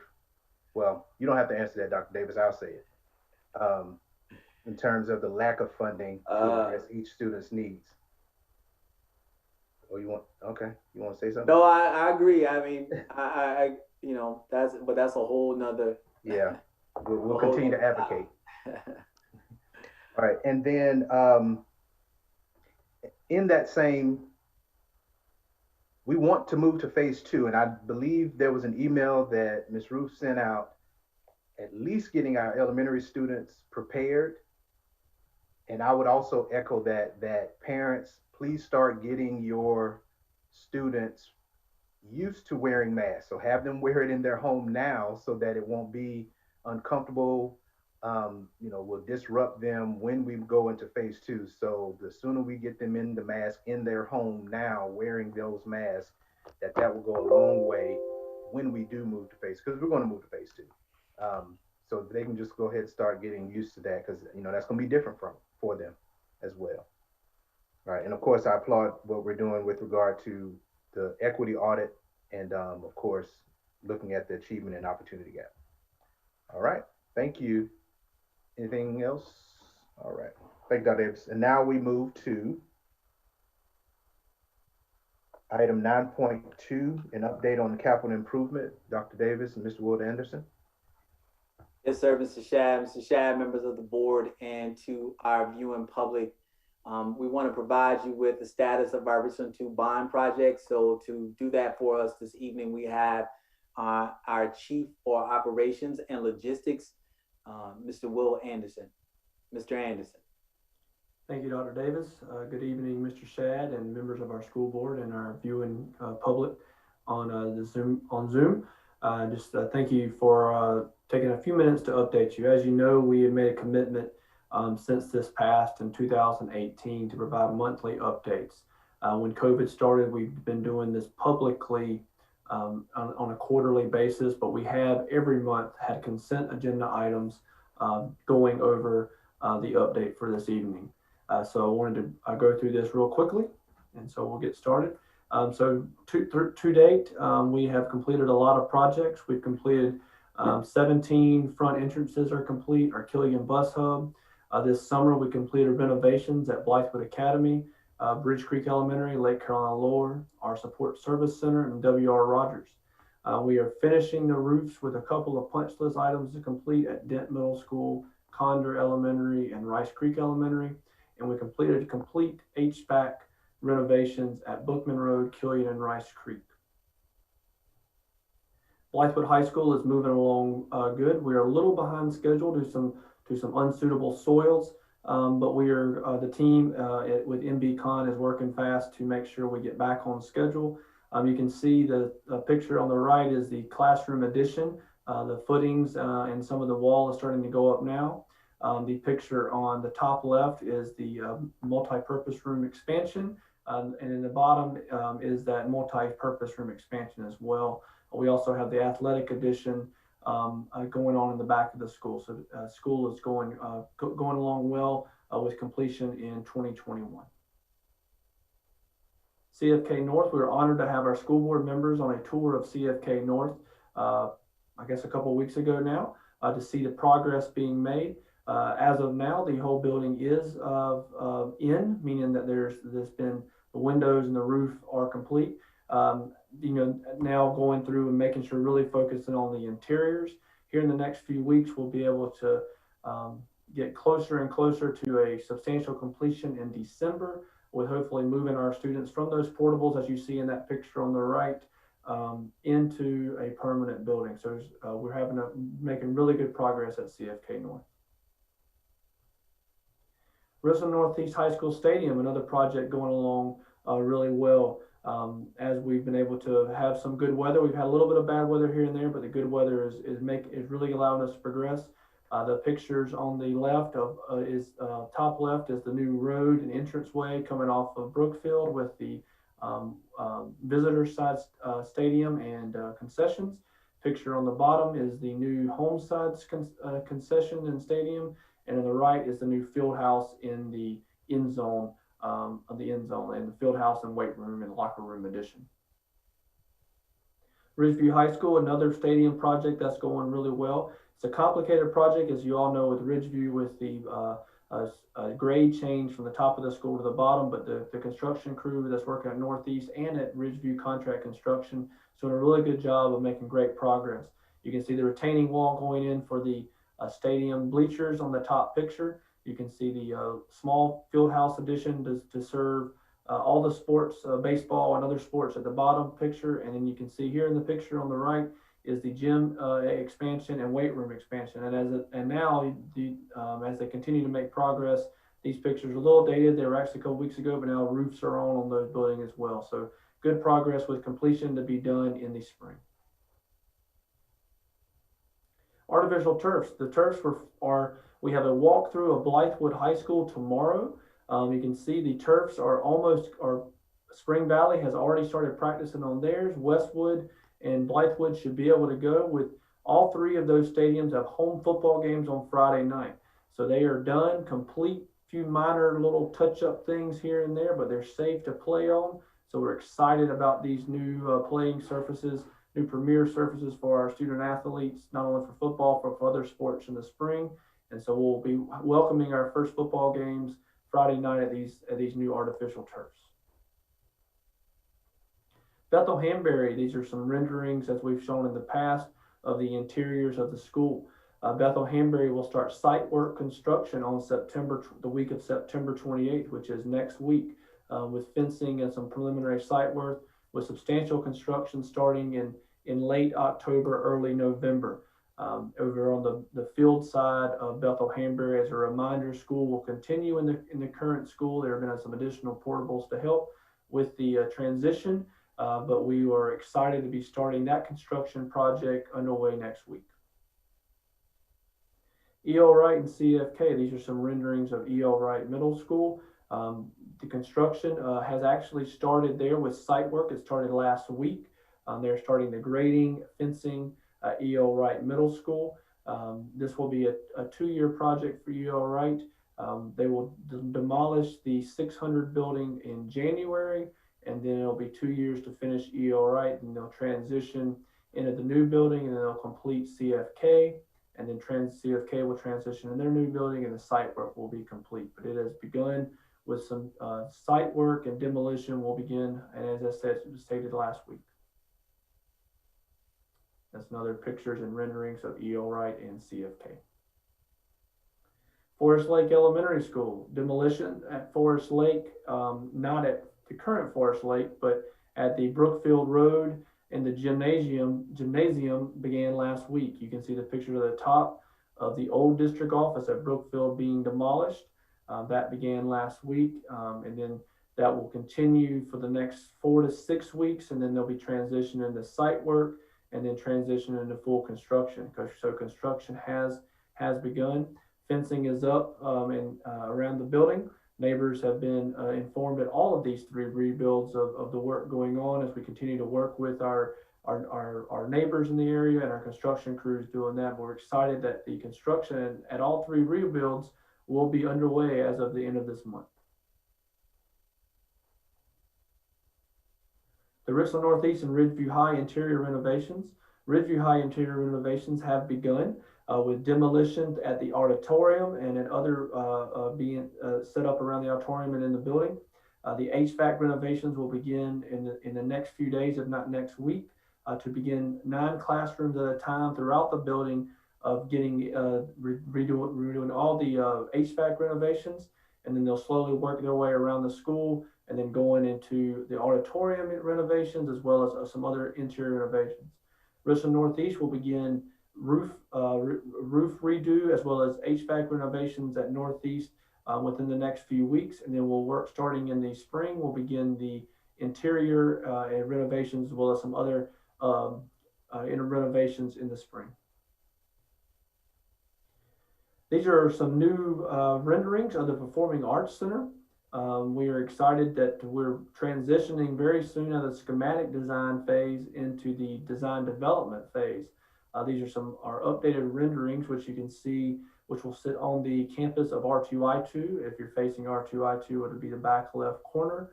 So we're excited about what some of these renderings and some of the look and feel of the building is looking like. Right now, it is currently within budget through schematic design and currently on time for construction.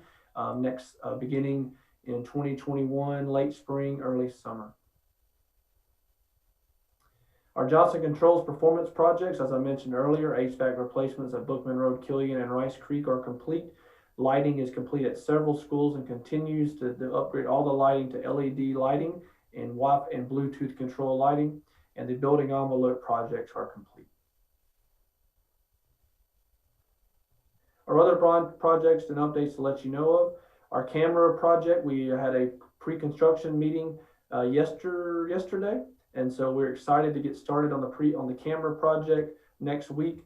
Basically redoing, updating all of our cameras throughout the district with a new cameras 360 of much more a better software solution that is controlled that controls our burglar access control system and our cameras. So we're excited about that.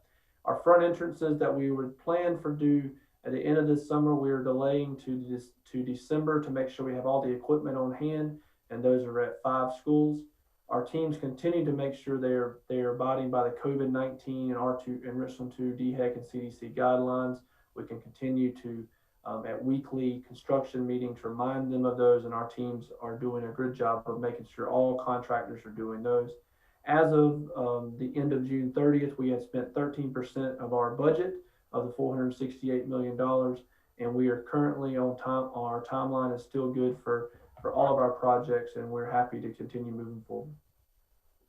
As always, Ms. Roof and her team do a great job of keeping our website up to date, and so you can get all this information with more pictures, more subcontractor information, etc., all on our Richland 2 website, richland2.org/about/facilities. And with that, Dr. Davis and Mr. Shad, I'll help you to answer any questions you may have. Thank you, Mr. Anderson. Dr. Elkins?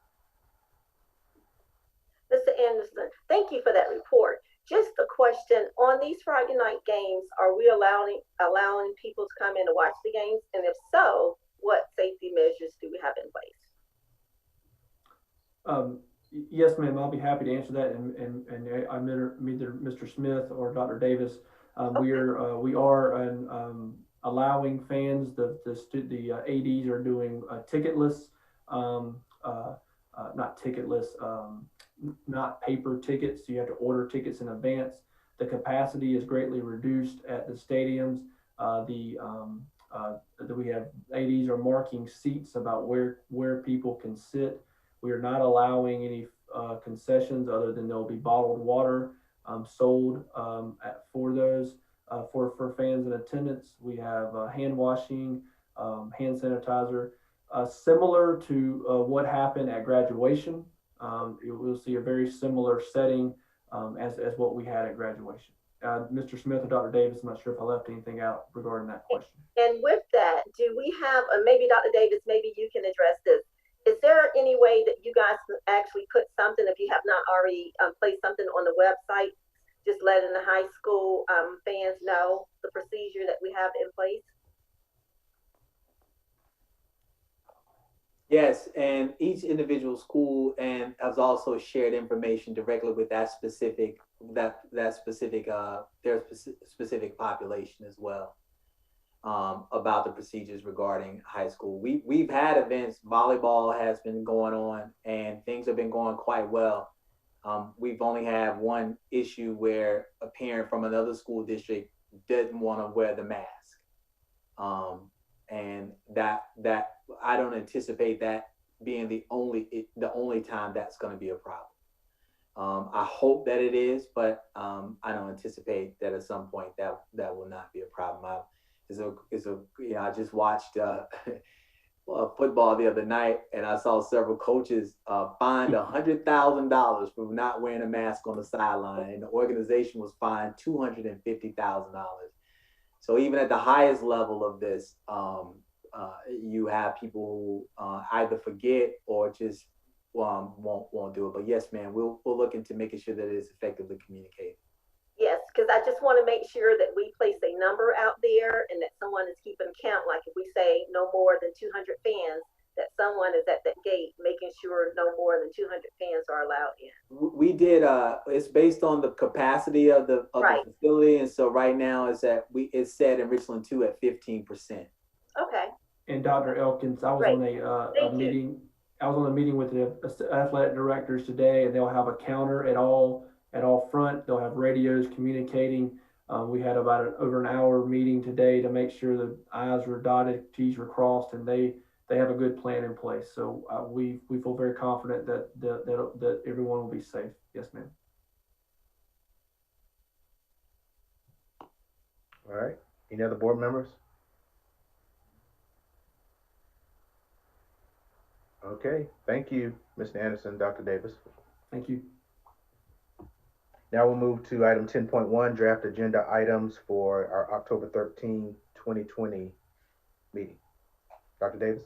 Yes, sir. Mr. Shad, members of the board, and to our viewing community, I present to you the October 13th regular scheduled board meeting draft agenda.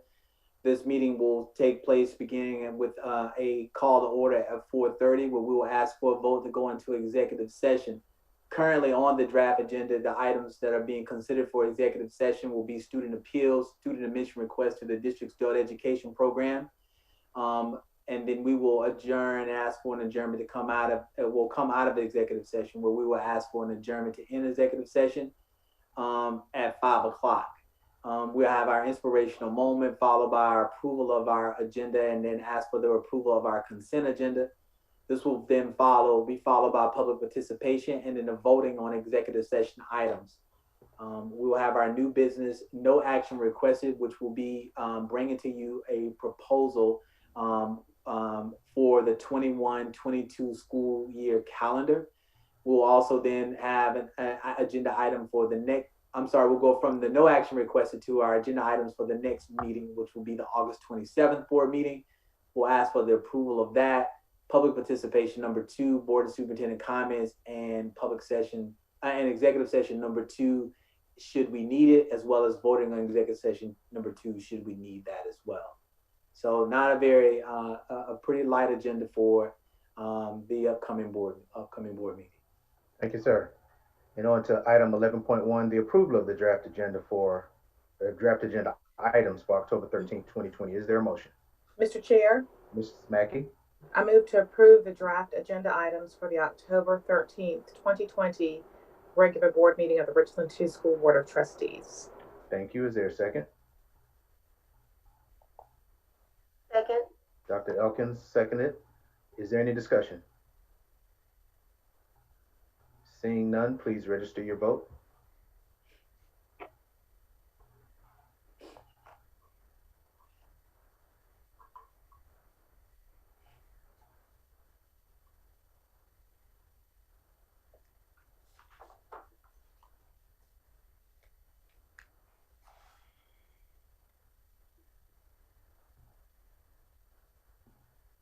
The vote is 6-1. Thank you. The motion carries.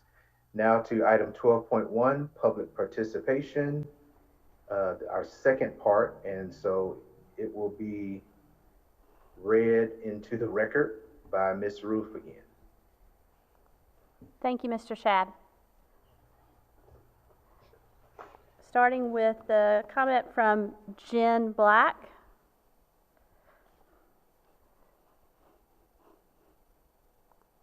Please remain virtual until safe. Ashley Quinn. I just wanted to thank the superintendent and school board members for following the data of keeping students and staff virtual until it is safe to return to in-person learning. My elementary and middle school age children have adjusted beautifully to doing school virtually. They miss seeing friends but appreciate all the options their teachers have created to learn from the comfort and safety of their home. We are all finally in the swing of handling online education, and we hope we can stick with it and not have to be upend our routine. We've worked hard to try to transition back into an in-person learning when there are far too many risks for the foreseeable future. Thank you so much for listening to wisdom, standing firm in your convictions, really putting what is best for students and staff above all. You are greatly appreciated. Greg Dawkins, in regards to the Richland School District 2 decision to not let high school students return to school for face-to-face classes, I believe this is detrimental to the psychosocial development of our children and places unnecessary burden on the parents to do what the teachers are supposed to be doing. The parents and students should have the choice of whether to do online classes or return to school for classes if they are afraid of COVID-19. Obviously, the Richland 2 School District made this decision for the benefit of teachers and faculty, but not for the best interest of the students or the parents who have to stay home with their children to do homeschooling. Richland School District 2 had all summer and money provided by the federal government to prepare the schools and make them safe for our kids to return to school in September. Guadalupe Para, me gustaría participar. Heba Kishat. Good afternoon for all of you. I'm a mom of 3 children and I work really hard with them to stay on the top of every topic, but sometimes we have internet issues and the teacher, sometimes she asks to finish the test by the end of class. I don't know how he or she asks kids to finish by the end of the class when they try to redo the test. She told my son, you can't redo the test or quiz project just one time by semester. I don't know why. Can you please explain to me how? Thank you. Greg Dawkins. And this is a repeat of the other one, sorry. He submitted his form twice. Make sure it got in there. So I've already done that. With Stephanie Lawrence. Good evening, members of the board. After listening to public comments of the last board meeting, concerning some parents' requests that we fully reopen schools immediately, I felt it necessary to contact the board to express my preference for not reopening until it is clearly safe to do so on data received from South Carolina DHEC for disease levels in our county. We have also experienced the COVID-related death of one of our teachers and parent and coach in the district. I do not believe even the slightest risk to one or more lives is worth it. That said, I do understand our students who receive special services have different considerations, and some may require a different plan. In those cases, I trust the district to implement the safest measures possible. Anthony Knight. My name is AJ Knight, and I'm a 6th grader at Blythewood Middle School. Please reopen my school.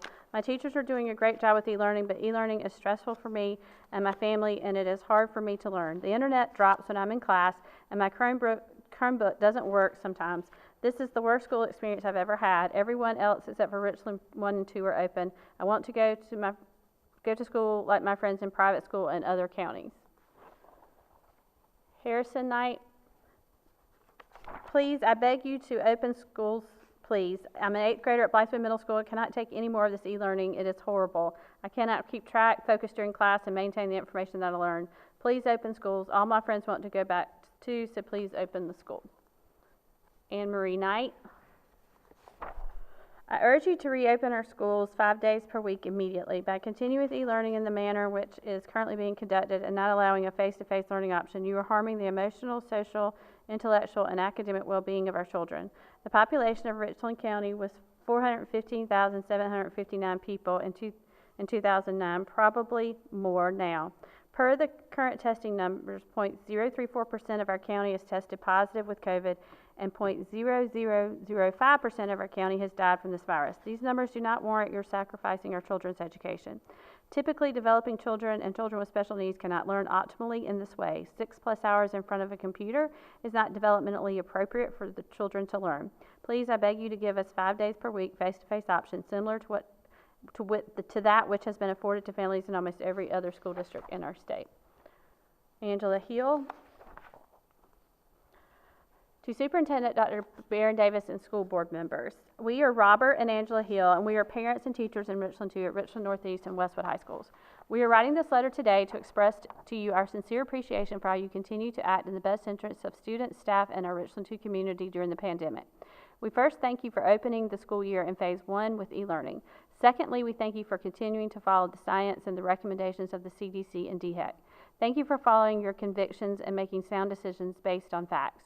Your actions demonstrate that you believe that we are all important and worthy, and none of us are expendable. We have always been proud to be Richland 2 parents and teachers. We are especially proud of the leadership you have displayed as a collective body in the midst of this pandemic when others have not been nearly as brave. We understand that you are under pressure from those in the community who would rather ignore the dangers of COVID-19 and are attempting to force us all back into the school buildings. While we too believe that our students deserve face-to-face instruction, we also believe that this predicament could have been avoided had our elected officials at the state and national levels provided the leadership that you have had to demonstrate all on your own. It is clear that everyone is concerned for the lives of others and subscribes to the notion that a few lives lost is somehow okay as long as we can get back to normal. We implore you to continue to stand your ground. It is not safe to return. The virus is dangerous and it's simply not the time to return. To be clear, we have 7 and plus 26 years of teaching experience between us, and we have remained in the classroom all these years because we enjoy working with students. We truly miss being in the school buildings and interacting with students and colleagues, and we are both spending 12 to 15 hours days trying to make sure that our students have the support and instruction that they need. We will continue to stand by our own convictions that we must remain in e-learning until it is safe.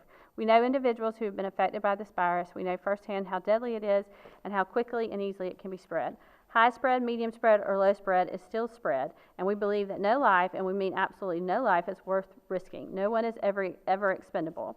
Please continue to do exactly what you're doing to keep us all as safe as possible. Thank you again, and again for your leadership and your example. You are supported, you are appreciated, you are strong, and you are the bravest school leaders we know. Pamela Davis. Greetings, Dr. Davis and the Richland 2 School Board. I am writing this letter to express my sincere gratitude for your leadership and unwavering commitment to keep the students, teachers, and staff virtual until safe. As a Westwood High teacher and parent of 2 high school students in Richland 2, I am glad to know that the preservation of life is your #1 priority. Thank you for following the science and the guidelines of DHEC and CDC. While I know many of our community members are encouraging you to return to return students and teachers to face-to-face instruction in order for things to return to normal, the spread in our state suggests that the coronavirus still poses a huge threat to our community. While fighting the spread of COVID-19, e-learning forced us to pivot to a foreign educational platform that presents daily challenges. I admit while these challenges are paramount, they are not impossible. As a national board certified teacher, I remain committed to doing the necessary work to ensure that my students have a quality learning experience in my class every day. I am confident that most teachers of Richland 2 share in this commitment. We collaborate with each other regularly and are thankful for the training you provided to help us attain new teaching strategies to enrich the e-learning experiences for all our students. I want to assure you and all parents that the teachers in Richland School District 2 have the aptitude and the expertise to assess and refurbish any deficits faced by our students. It is what we do. Before I bring this letter to a close, I ask that we stand collectively to honor the life and legacy of Mr. Charles Peterson and Miss Demi Bannister. Although I didn't know them personally, they were members of our Richland 2 family. Each time I watch the video of the Windsor Elementary students standing around Miss Bannister as she sang "Before I Let Go," I am reminded of Richland 2's four squares: learning, community, character, and joy, and all that they stand for. My prayer is that their legacies will live on in the lives of the Richland 2 students they impacted. Please remain steadfast in your fight to safeguard the lives of the entire Richland 2 family. David Oberling. Hello. Usually I take time to point out the numbers, but I feel that that's falling on deaf ears, so I won't belabor the point. I will point out, though, that the 29210 zip code is a very bad one, and it is not Richland 2. I read the letter from Ms. Billman regarding sending children back to the classroom. I agree that the populations she referenced not only need to be back, but they are the ones who are easiest to transition. Pre-K through 5th grade students have the same teacher all day long. I see no way that this cannot be done safely now. One of my daughters has 13 students in her class. Surely they could fit in a classroom spread out. I wish you could see and live the meltdowns my twin first graders are having. I'm not able to work from home, so my wife, who is a teacher's aide and doing her student teaching and special needs, is home with them. She too is in tears. I received a text from her last week which said she felt like a bad mother because of the lack of personal attention she gave them. One of my daughters screamed, "I do not ever want to go to school again." However, she asks me daily when can she go back to real school. She wants to be in school desperately. Their teachers are doing an excellent job, and we are blessed with how great Jackson Creek is, but my daughters are not able to learn this way. One of them scored in the 30s on math testing. Virtual school is not going to help her. We're trying to get her to embrace learning, but she just hates this. Young children like mine are still learning how to be students, and now they have this added distraction. It is not right. They deserve better, and we can do better if we choose to. I have heard from organizers of a group in another district that teachers who want to be back in the classroom are afraid to say so, as they fear the repercussions of that. I hope teachers in Richland 2 are free to voice their thoughts. We must get our students who want to be back in the classroom back in it. Every day that goes by, more damage is done. Those who want virtual are not threatened by this.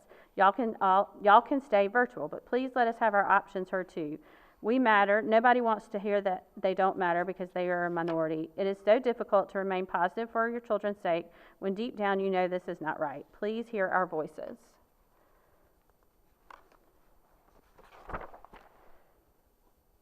David Taylor.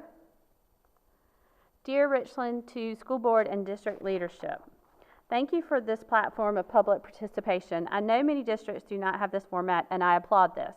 I'm writing to say thank you to Baron Davis for two things. First, thank you for letting us know in last Friday's update that Richland 2 will be moving to in-person instruction for self-contained classrooms in Phase 1. I'm hopeful that the timeline for this will be announced soon, as this will give my daughter Lily and other kids in self-contained classrooms their first access to education in a long time.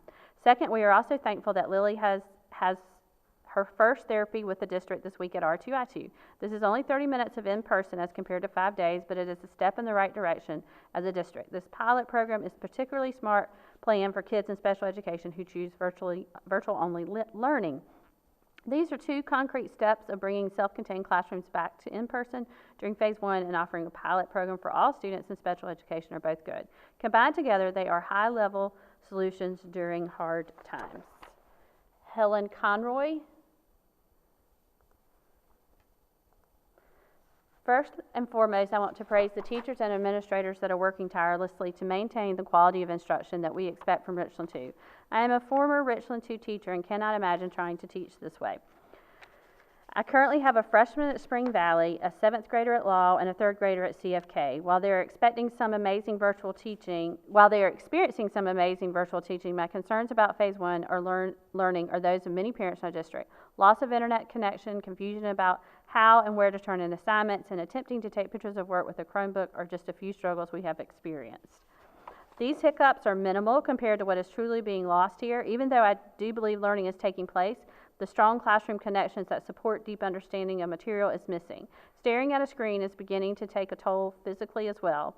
I'm starting to hear complaints of headaches. There's a clear difference in the usual academic performance and what I am seeing now, especially the older two. My children do not have learning disabilities or require any classroom modifications. For those that do face these challenges, e-learning may be especially overwhelming. Any student that is struggling with e-learning could end up regressing. I am very fortunate to be able to be at home with my children during this time to monitor and adjust as needed. What about those who do not have a responsible caregiver at home? Who is able to support and help those students? If we avoid in-person instruction for too long, we may be left with students who are not prepared for the next year and will continue to struggle academically and emotionally. We must consider the whole child and all of development that takes place at different stages of growth through the years academically, physically, socially, and emotionally. I am not trying to be by any means to overlook the fact that we are in the midst of a pandemic. There is no clear end of COVID in sight. We're maybe just prolonging the inevitable exposure. I know that statement will have its critics. We have been offered the choice of allowing at-home learning for the year. If parents, students, and teachers are willing to accept the risk, can we have a choice for in-person instruction? R2 is smart enough to open carefully. I know many things must be considered before this can be an option. We cannot let COVID numbers and percentages be the only driving force behind district decisions for what is best for our families. Jose del Castillo. Richland Schools Board Administrators, I would like to thank you for your service to our community and parents and students. As a parent in Richland 2, I'm discouraged right now. I do not feel like the administration of the district is currently invested in the best interests of our students, namely the most vulnerable of children, including elementary age and special needs children. For many of these children, they are not able to grasp and understand the concept of virtual learning, and therefore it is a struggle at best. For special needs students that have IEPs, they are currently not receiving their individual services needed to assist with their development. We are currently going on 7 months of our children not being in school, and it's discouraging. I would implore the leadership of the district to listen to your parents and community that you serve. Our children need a face-to-face option in school where they can receive structured learning and the schedule of going to school on a regular basis. Our teachers and schools are the experts on education, and we need them to perform as such. Parents are struggling right now. Please help us. I would ask the district to follow other areas such as Lexington and Kershaw counties that have introduced students back to brick and mortar schooling with safety options in place. Again, to the administration, please give us some options that will actually be helpful. Thank you. Juan and Amber Casedo.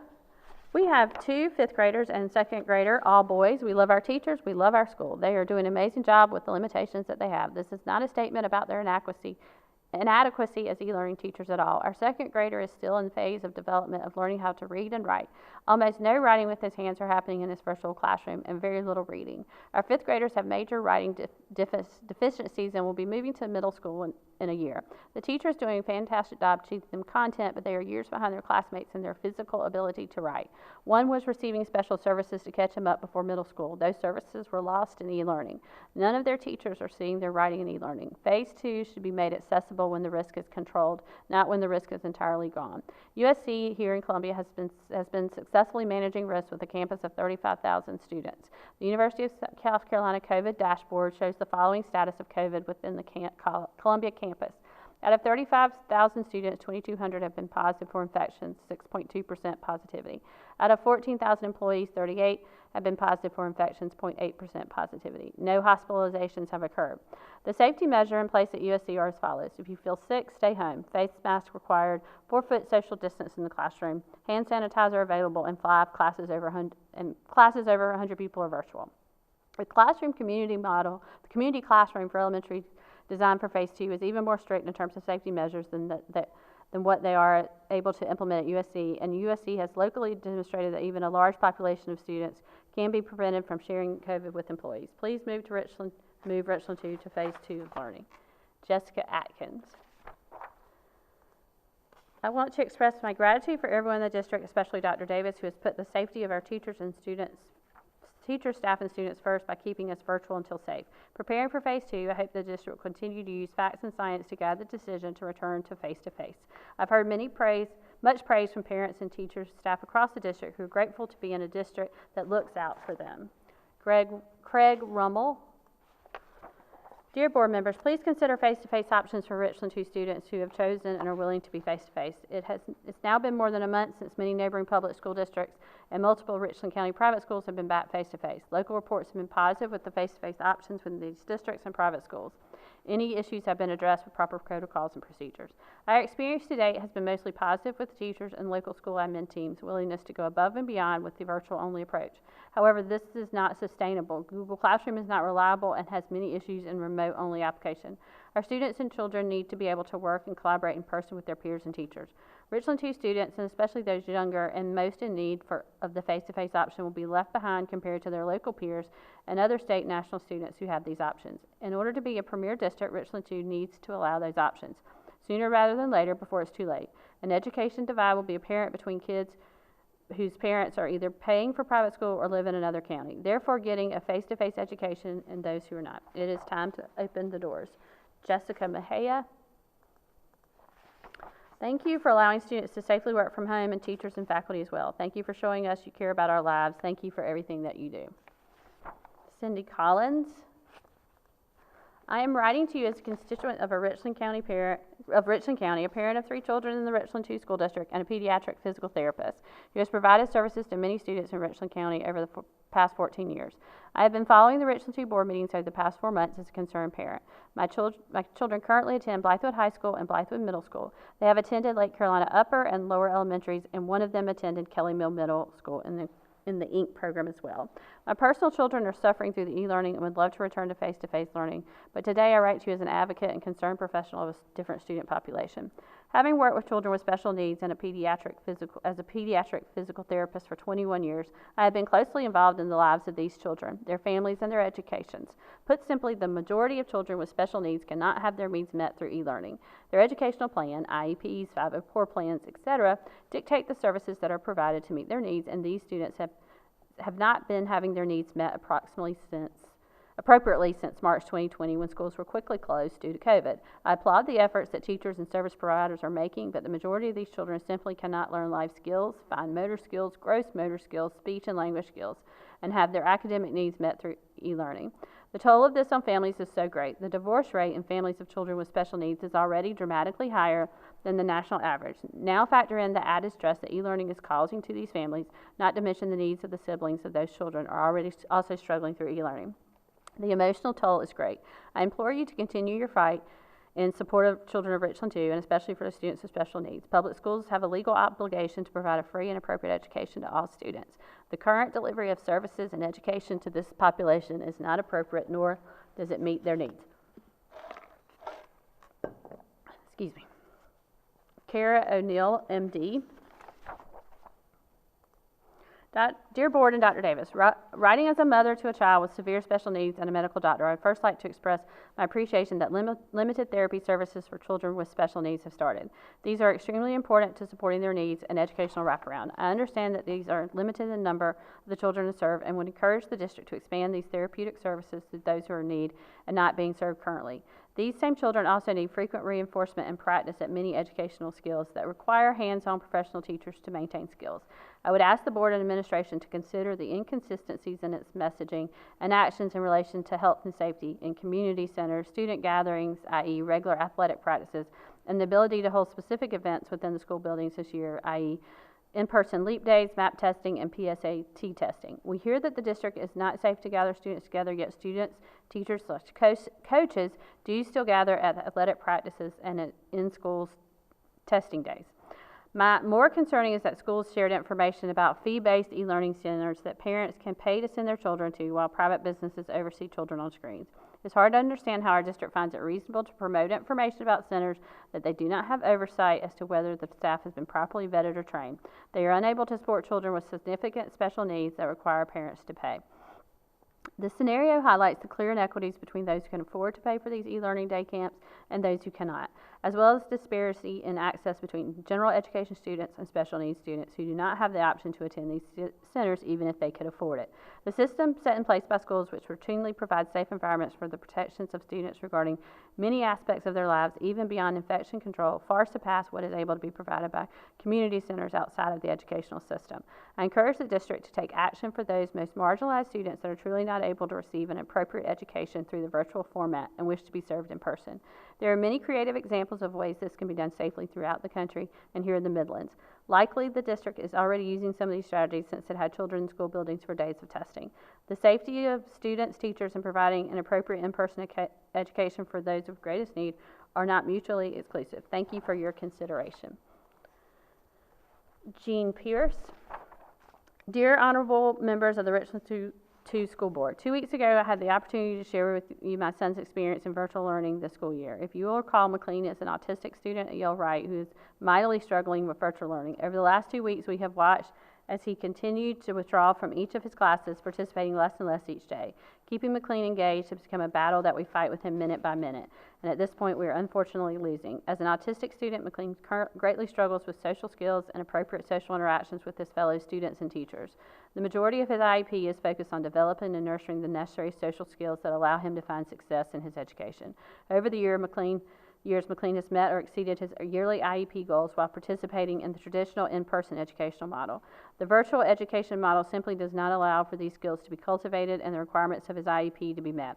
Thus, we are seeing a steady regression in McLean's ability to participate in and receive his education. Members of the board, I strongly urge you to use the power that I and parents of Richland District 2 have entrusted you with to return McLean and our most vulnerable students like him to the classroom. I firmly believe that if we work together, we can find safe and effective ways to bring our disadvantaged students and their teachers back to the classroom so they can receive appropriate education that they rightly deserve. Thank you. Kayla Hayes. Our children desperately need to return to school, not just because they spend a large amount of time in front of a computer screen alone and out of touch with their peers. They also need to return to school so that every child has the same advantages. Our teachers are doing a phenomenal job with distance learning, but a large part of each day is spent getting students to the right place, directing them to what buttons to hit, reminding them to turn off or on microphones. During all of this, attention span is difficult to maintain outside of a structured classroom setting, making it difficult to keep all the students on the same playing field. Again, our teachers are beyond amazing, but in-person instruction at least one day a week is essential. Gus Philpott. During the reading of comments from the public, the initial practice of the board has changed. Now, during the readings, the views of board members are replaced by the email being read by Mrs. Roof. During a meeting of a public body such as a school board, the board members should be visible to the public at all times. Will you please change your practice back to showing the board members during the reading of the comments from the public? Thank you. And I actually did skip over Mr. Dawkins. He had 2 entries and I thought I'd gotten it, so I'm going to go back and read Greg Dawkins. I just wanted to thank the superintendent and school board members for allowing the data, keeping students and staff virtual until it's safe to return to in-person learning. My elementary and middle school age children have adjusted beautifully to doing school virtually. They miss seeing friends, but appreciate all the options their teachers have created to learn from the comfort and safety of their home. We are finally in the swing of handling online education and hope we can stick with it and not have to upend our routine we've worked hard to create to transition back into in-person learning when there are far too many risks for the foreseeable future. Thank you so much for listening, standing firm in your convictions, and putting what is best for all. You are greatly appreciated. And that, Mr. Shad, is all of our public participations for this meeting. Thank you so much, Ms. Roof. And per policy, we don't respond directly to public participation, but we expect the administration, as they have always done and has done even in response to some of these comments, they'll respond to those comments directly to those folks. Thank you. All right, and now we'll move to item 13.1, board and superintendent comments. And we'll start just going by what's on my Zoom. Dr. Elkins. Just want to thank everyone for the presentations tonight. Great job on that. Also, want to send my condolences and prayers out to the Peterson family, as well as Mrs. Bannister's family, to let you guys know that our prayers are most definitely with you.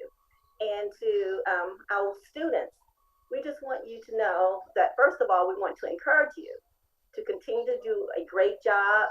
Many of your teachers are bragging about the adjustment that you've made, so thank you for being flexible. To our educators, thank you so much. We know that being educators, we have to be very flexible. We have to go with the rules, and sometimes things don't go well as we plan. But just want to say thank you for a job well done. Continue to do what you do. We really appreciate you. And also, just want to say that, Dr. Davis, I am most definitely virtual until it's safe. So we want to make sure that safety is our number one priority. Thank you so much. Continue to wear your mask and stay safe. Thank you, Dr. Elkins. Ms. Agostini. Thank you. I wanted to make sure that my voice was on. First of all, thank you, Mrs. Mackey, for bringing Dr. Hass here today. He's just truly an inspiration. It was just a pleasure to hear him inspire us and get us started off on the right note. Also, congratulations to Miss Cuffey and all of our teachers of the year at their prospective schools. And I just want to address the virtual until safe. It seems to me to be very subjective, and I'm really struggling with, while we don't open our school doors, we open them up to third parties for childcare. We partner with different businesses and organizations in our community to steer our kids there and not bring them to our schools. So glad that we have our sports going on, but yet we don't open our schools for kids.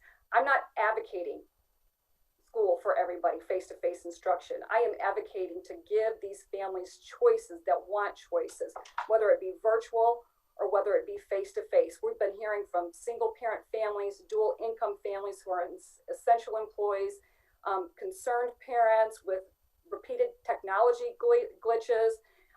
We've got special needs families, and most importantly, we have our special education families crying out to us.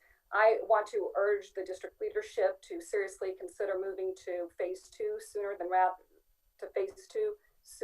rather than later, because there are a great many teachers and students who want to be back to school. And I will just finish with this from Ruth Bader Ginsburg: speak your mind, even if your voice shakes. Thank you. Thank you. Dr. Caution Parker. Okay, thank you. First, I'd like to say congratulations to Dr. Haas on the publication of his new book. That is just wonderful. And also thank him for the superb inspirational moment. It was outstanding. Congratulations to our wonderful Teachers of the Year. That is quite an honor. And Dr. Davis, again, I commend you and your team for all that you do every day to lead us through these uncharted waters. No one knows the outcome. No one knows what's going to happen. No one knows really anything definitely when it comes to this. And I think that you are doing the best thing and the right thing. Thank you so much.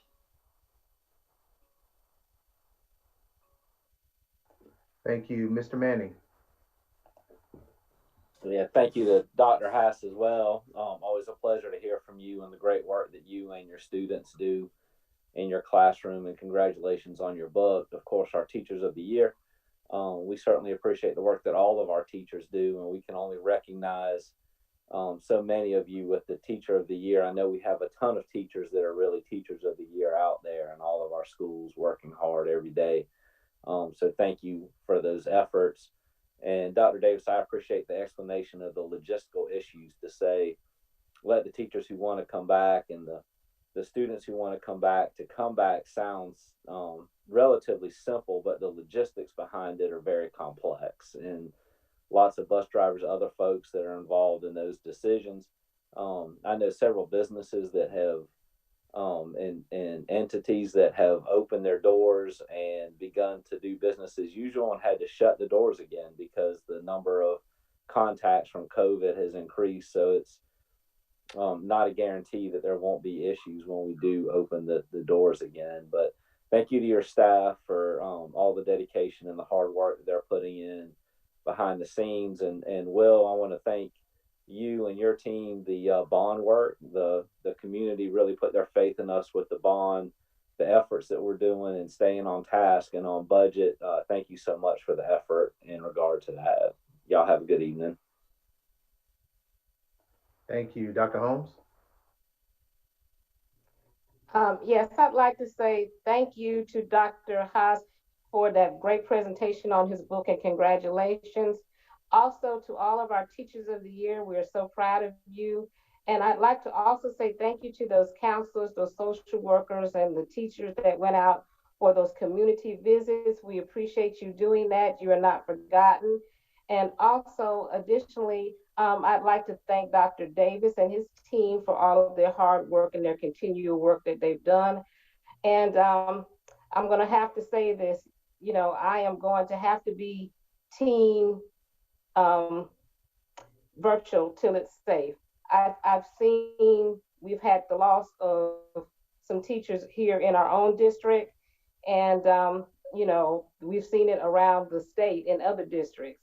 I know that this is a difficult situation and it is uncharted waters, but I'm going to remain team until it's safe because we have to think about all stakeholders that are involved.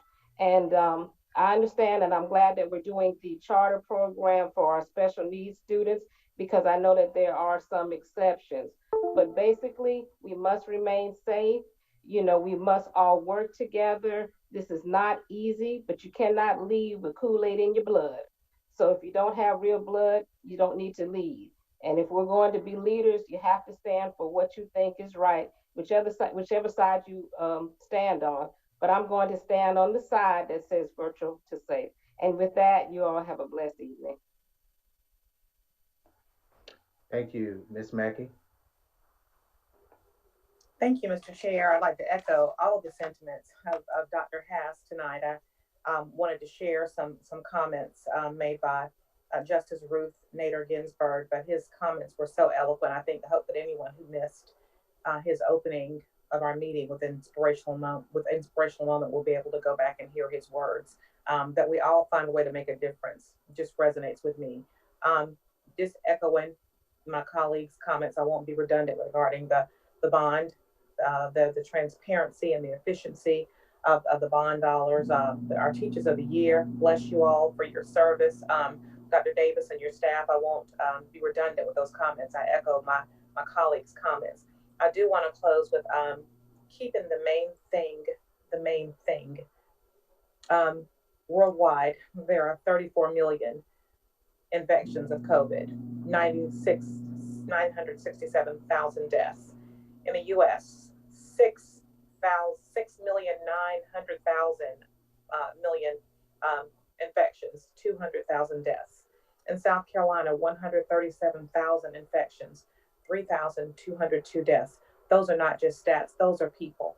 Those are people's moms, dads, children's, cousins, siblings, teachers, students, bus drivers, staff members, two of whom are in our own community, and we mourn the families of the Peterson and the Bannister families.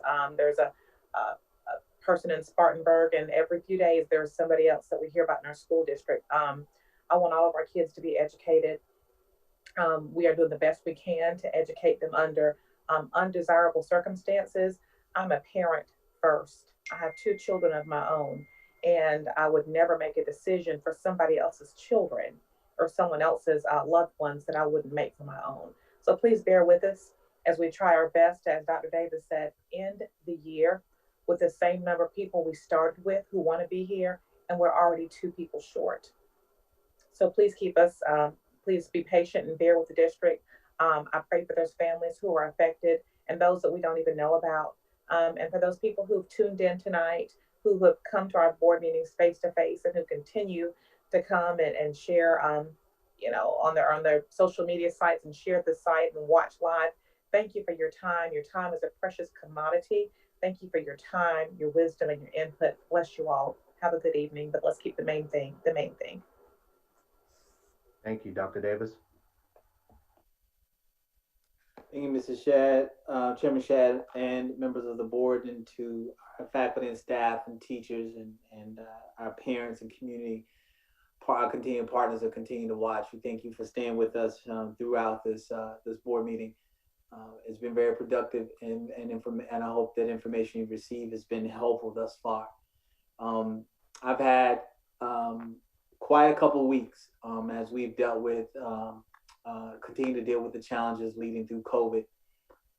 I've made some very difficult phone calls this week, or last week and the week prior, reaching out to the parents of Demi Bannister, as well as addressing a lot of the media that asked about her and our school district and things like that. And then also reaching out to the family of Coach Peterson.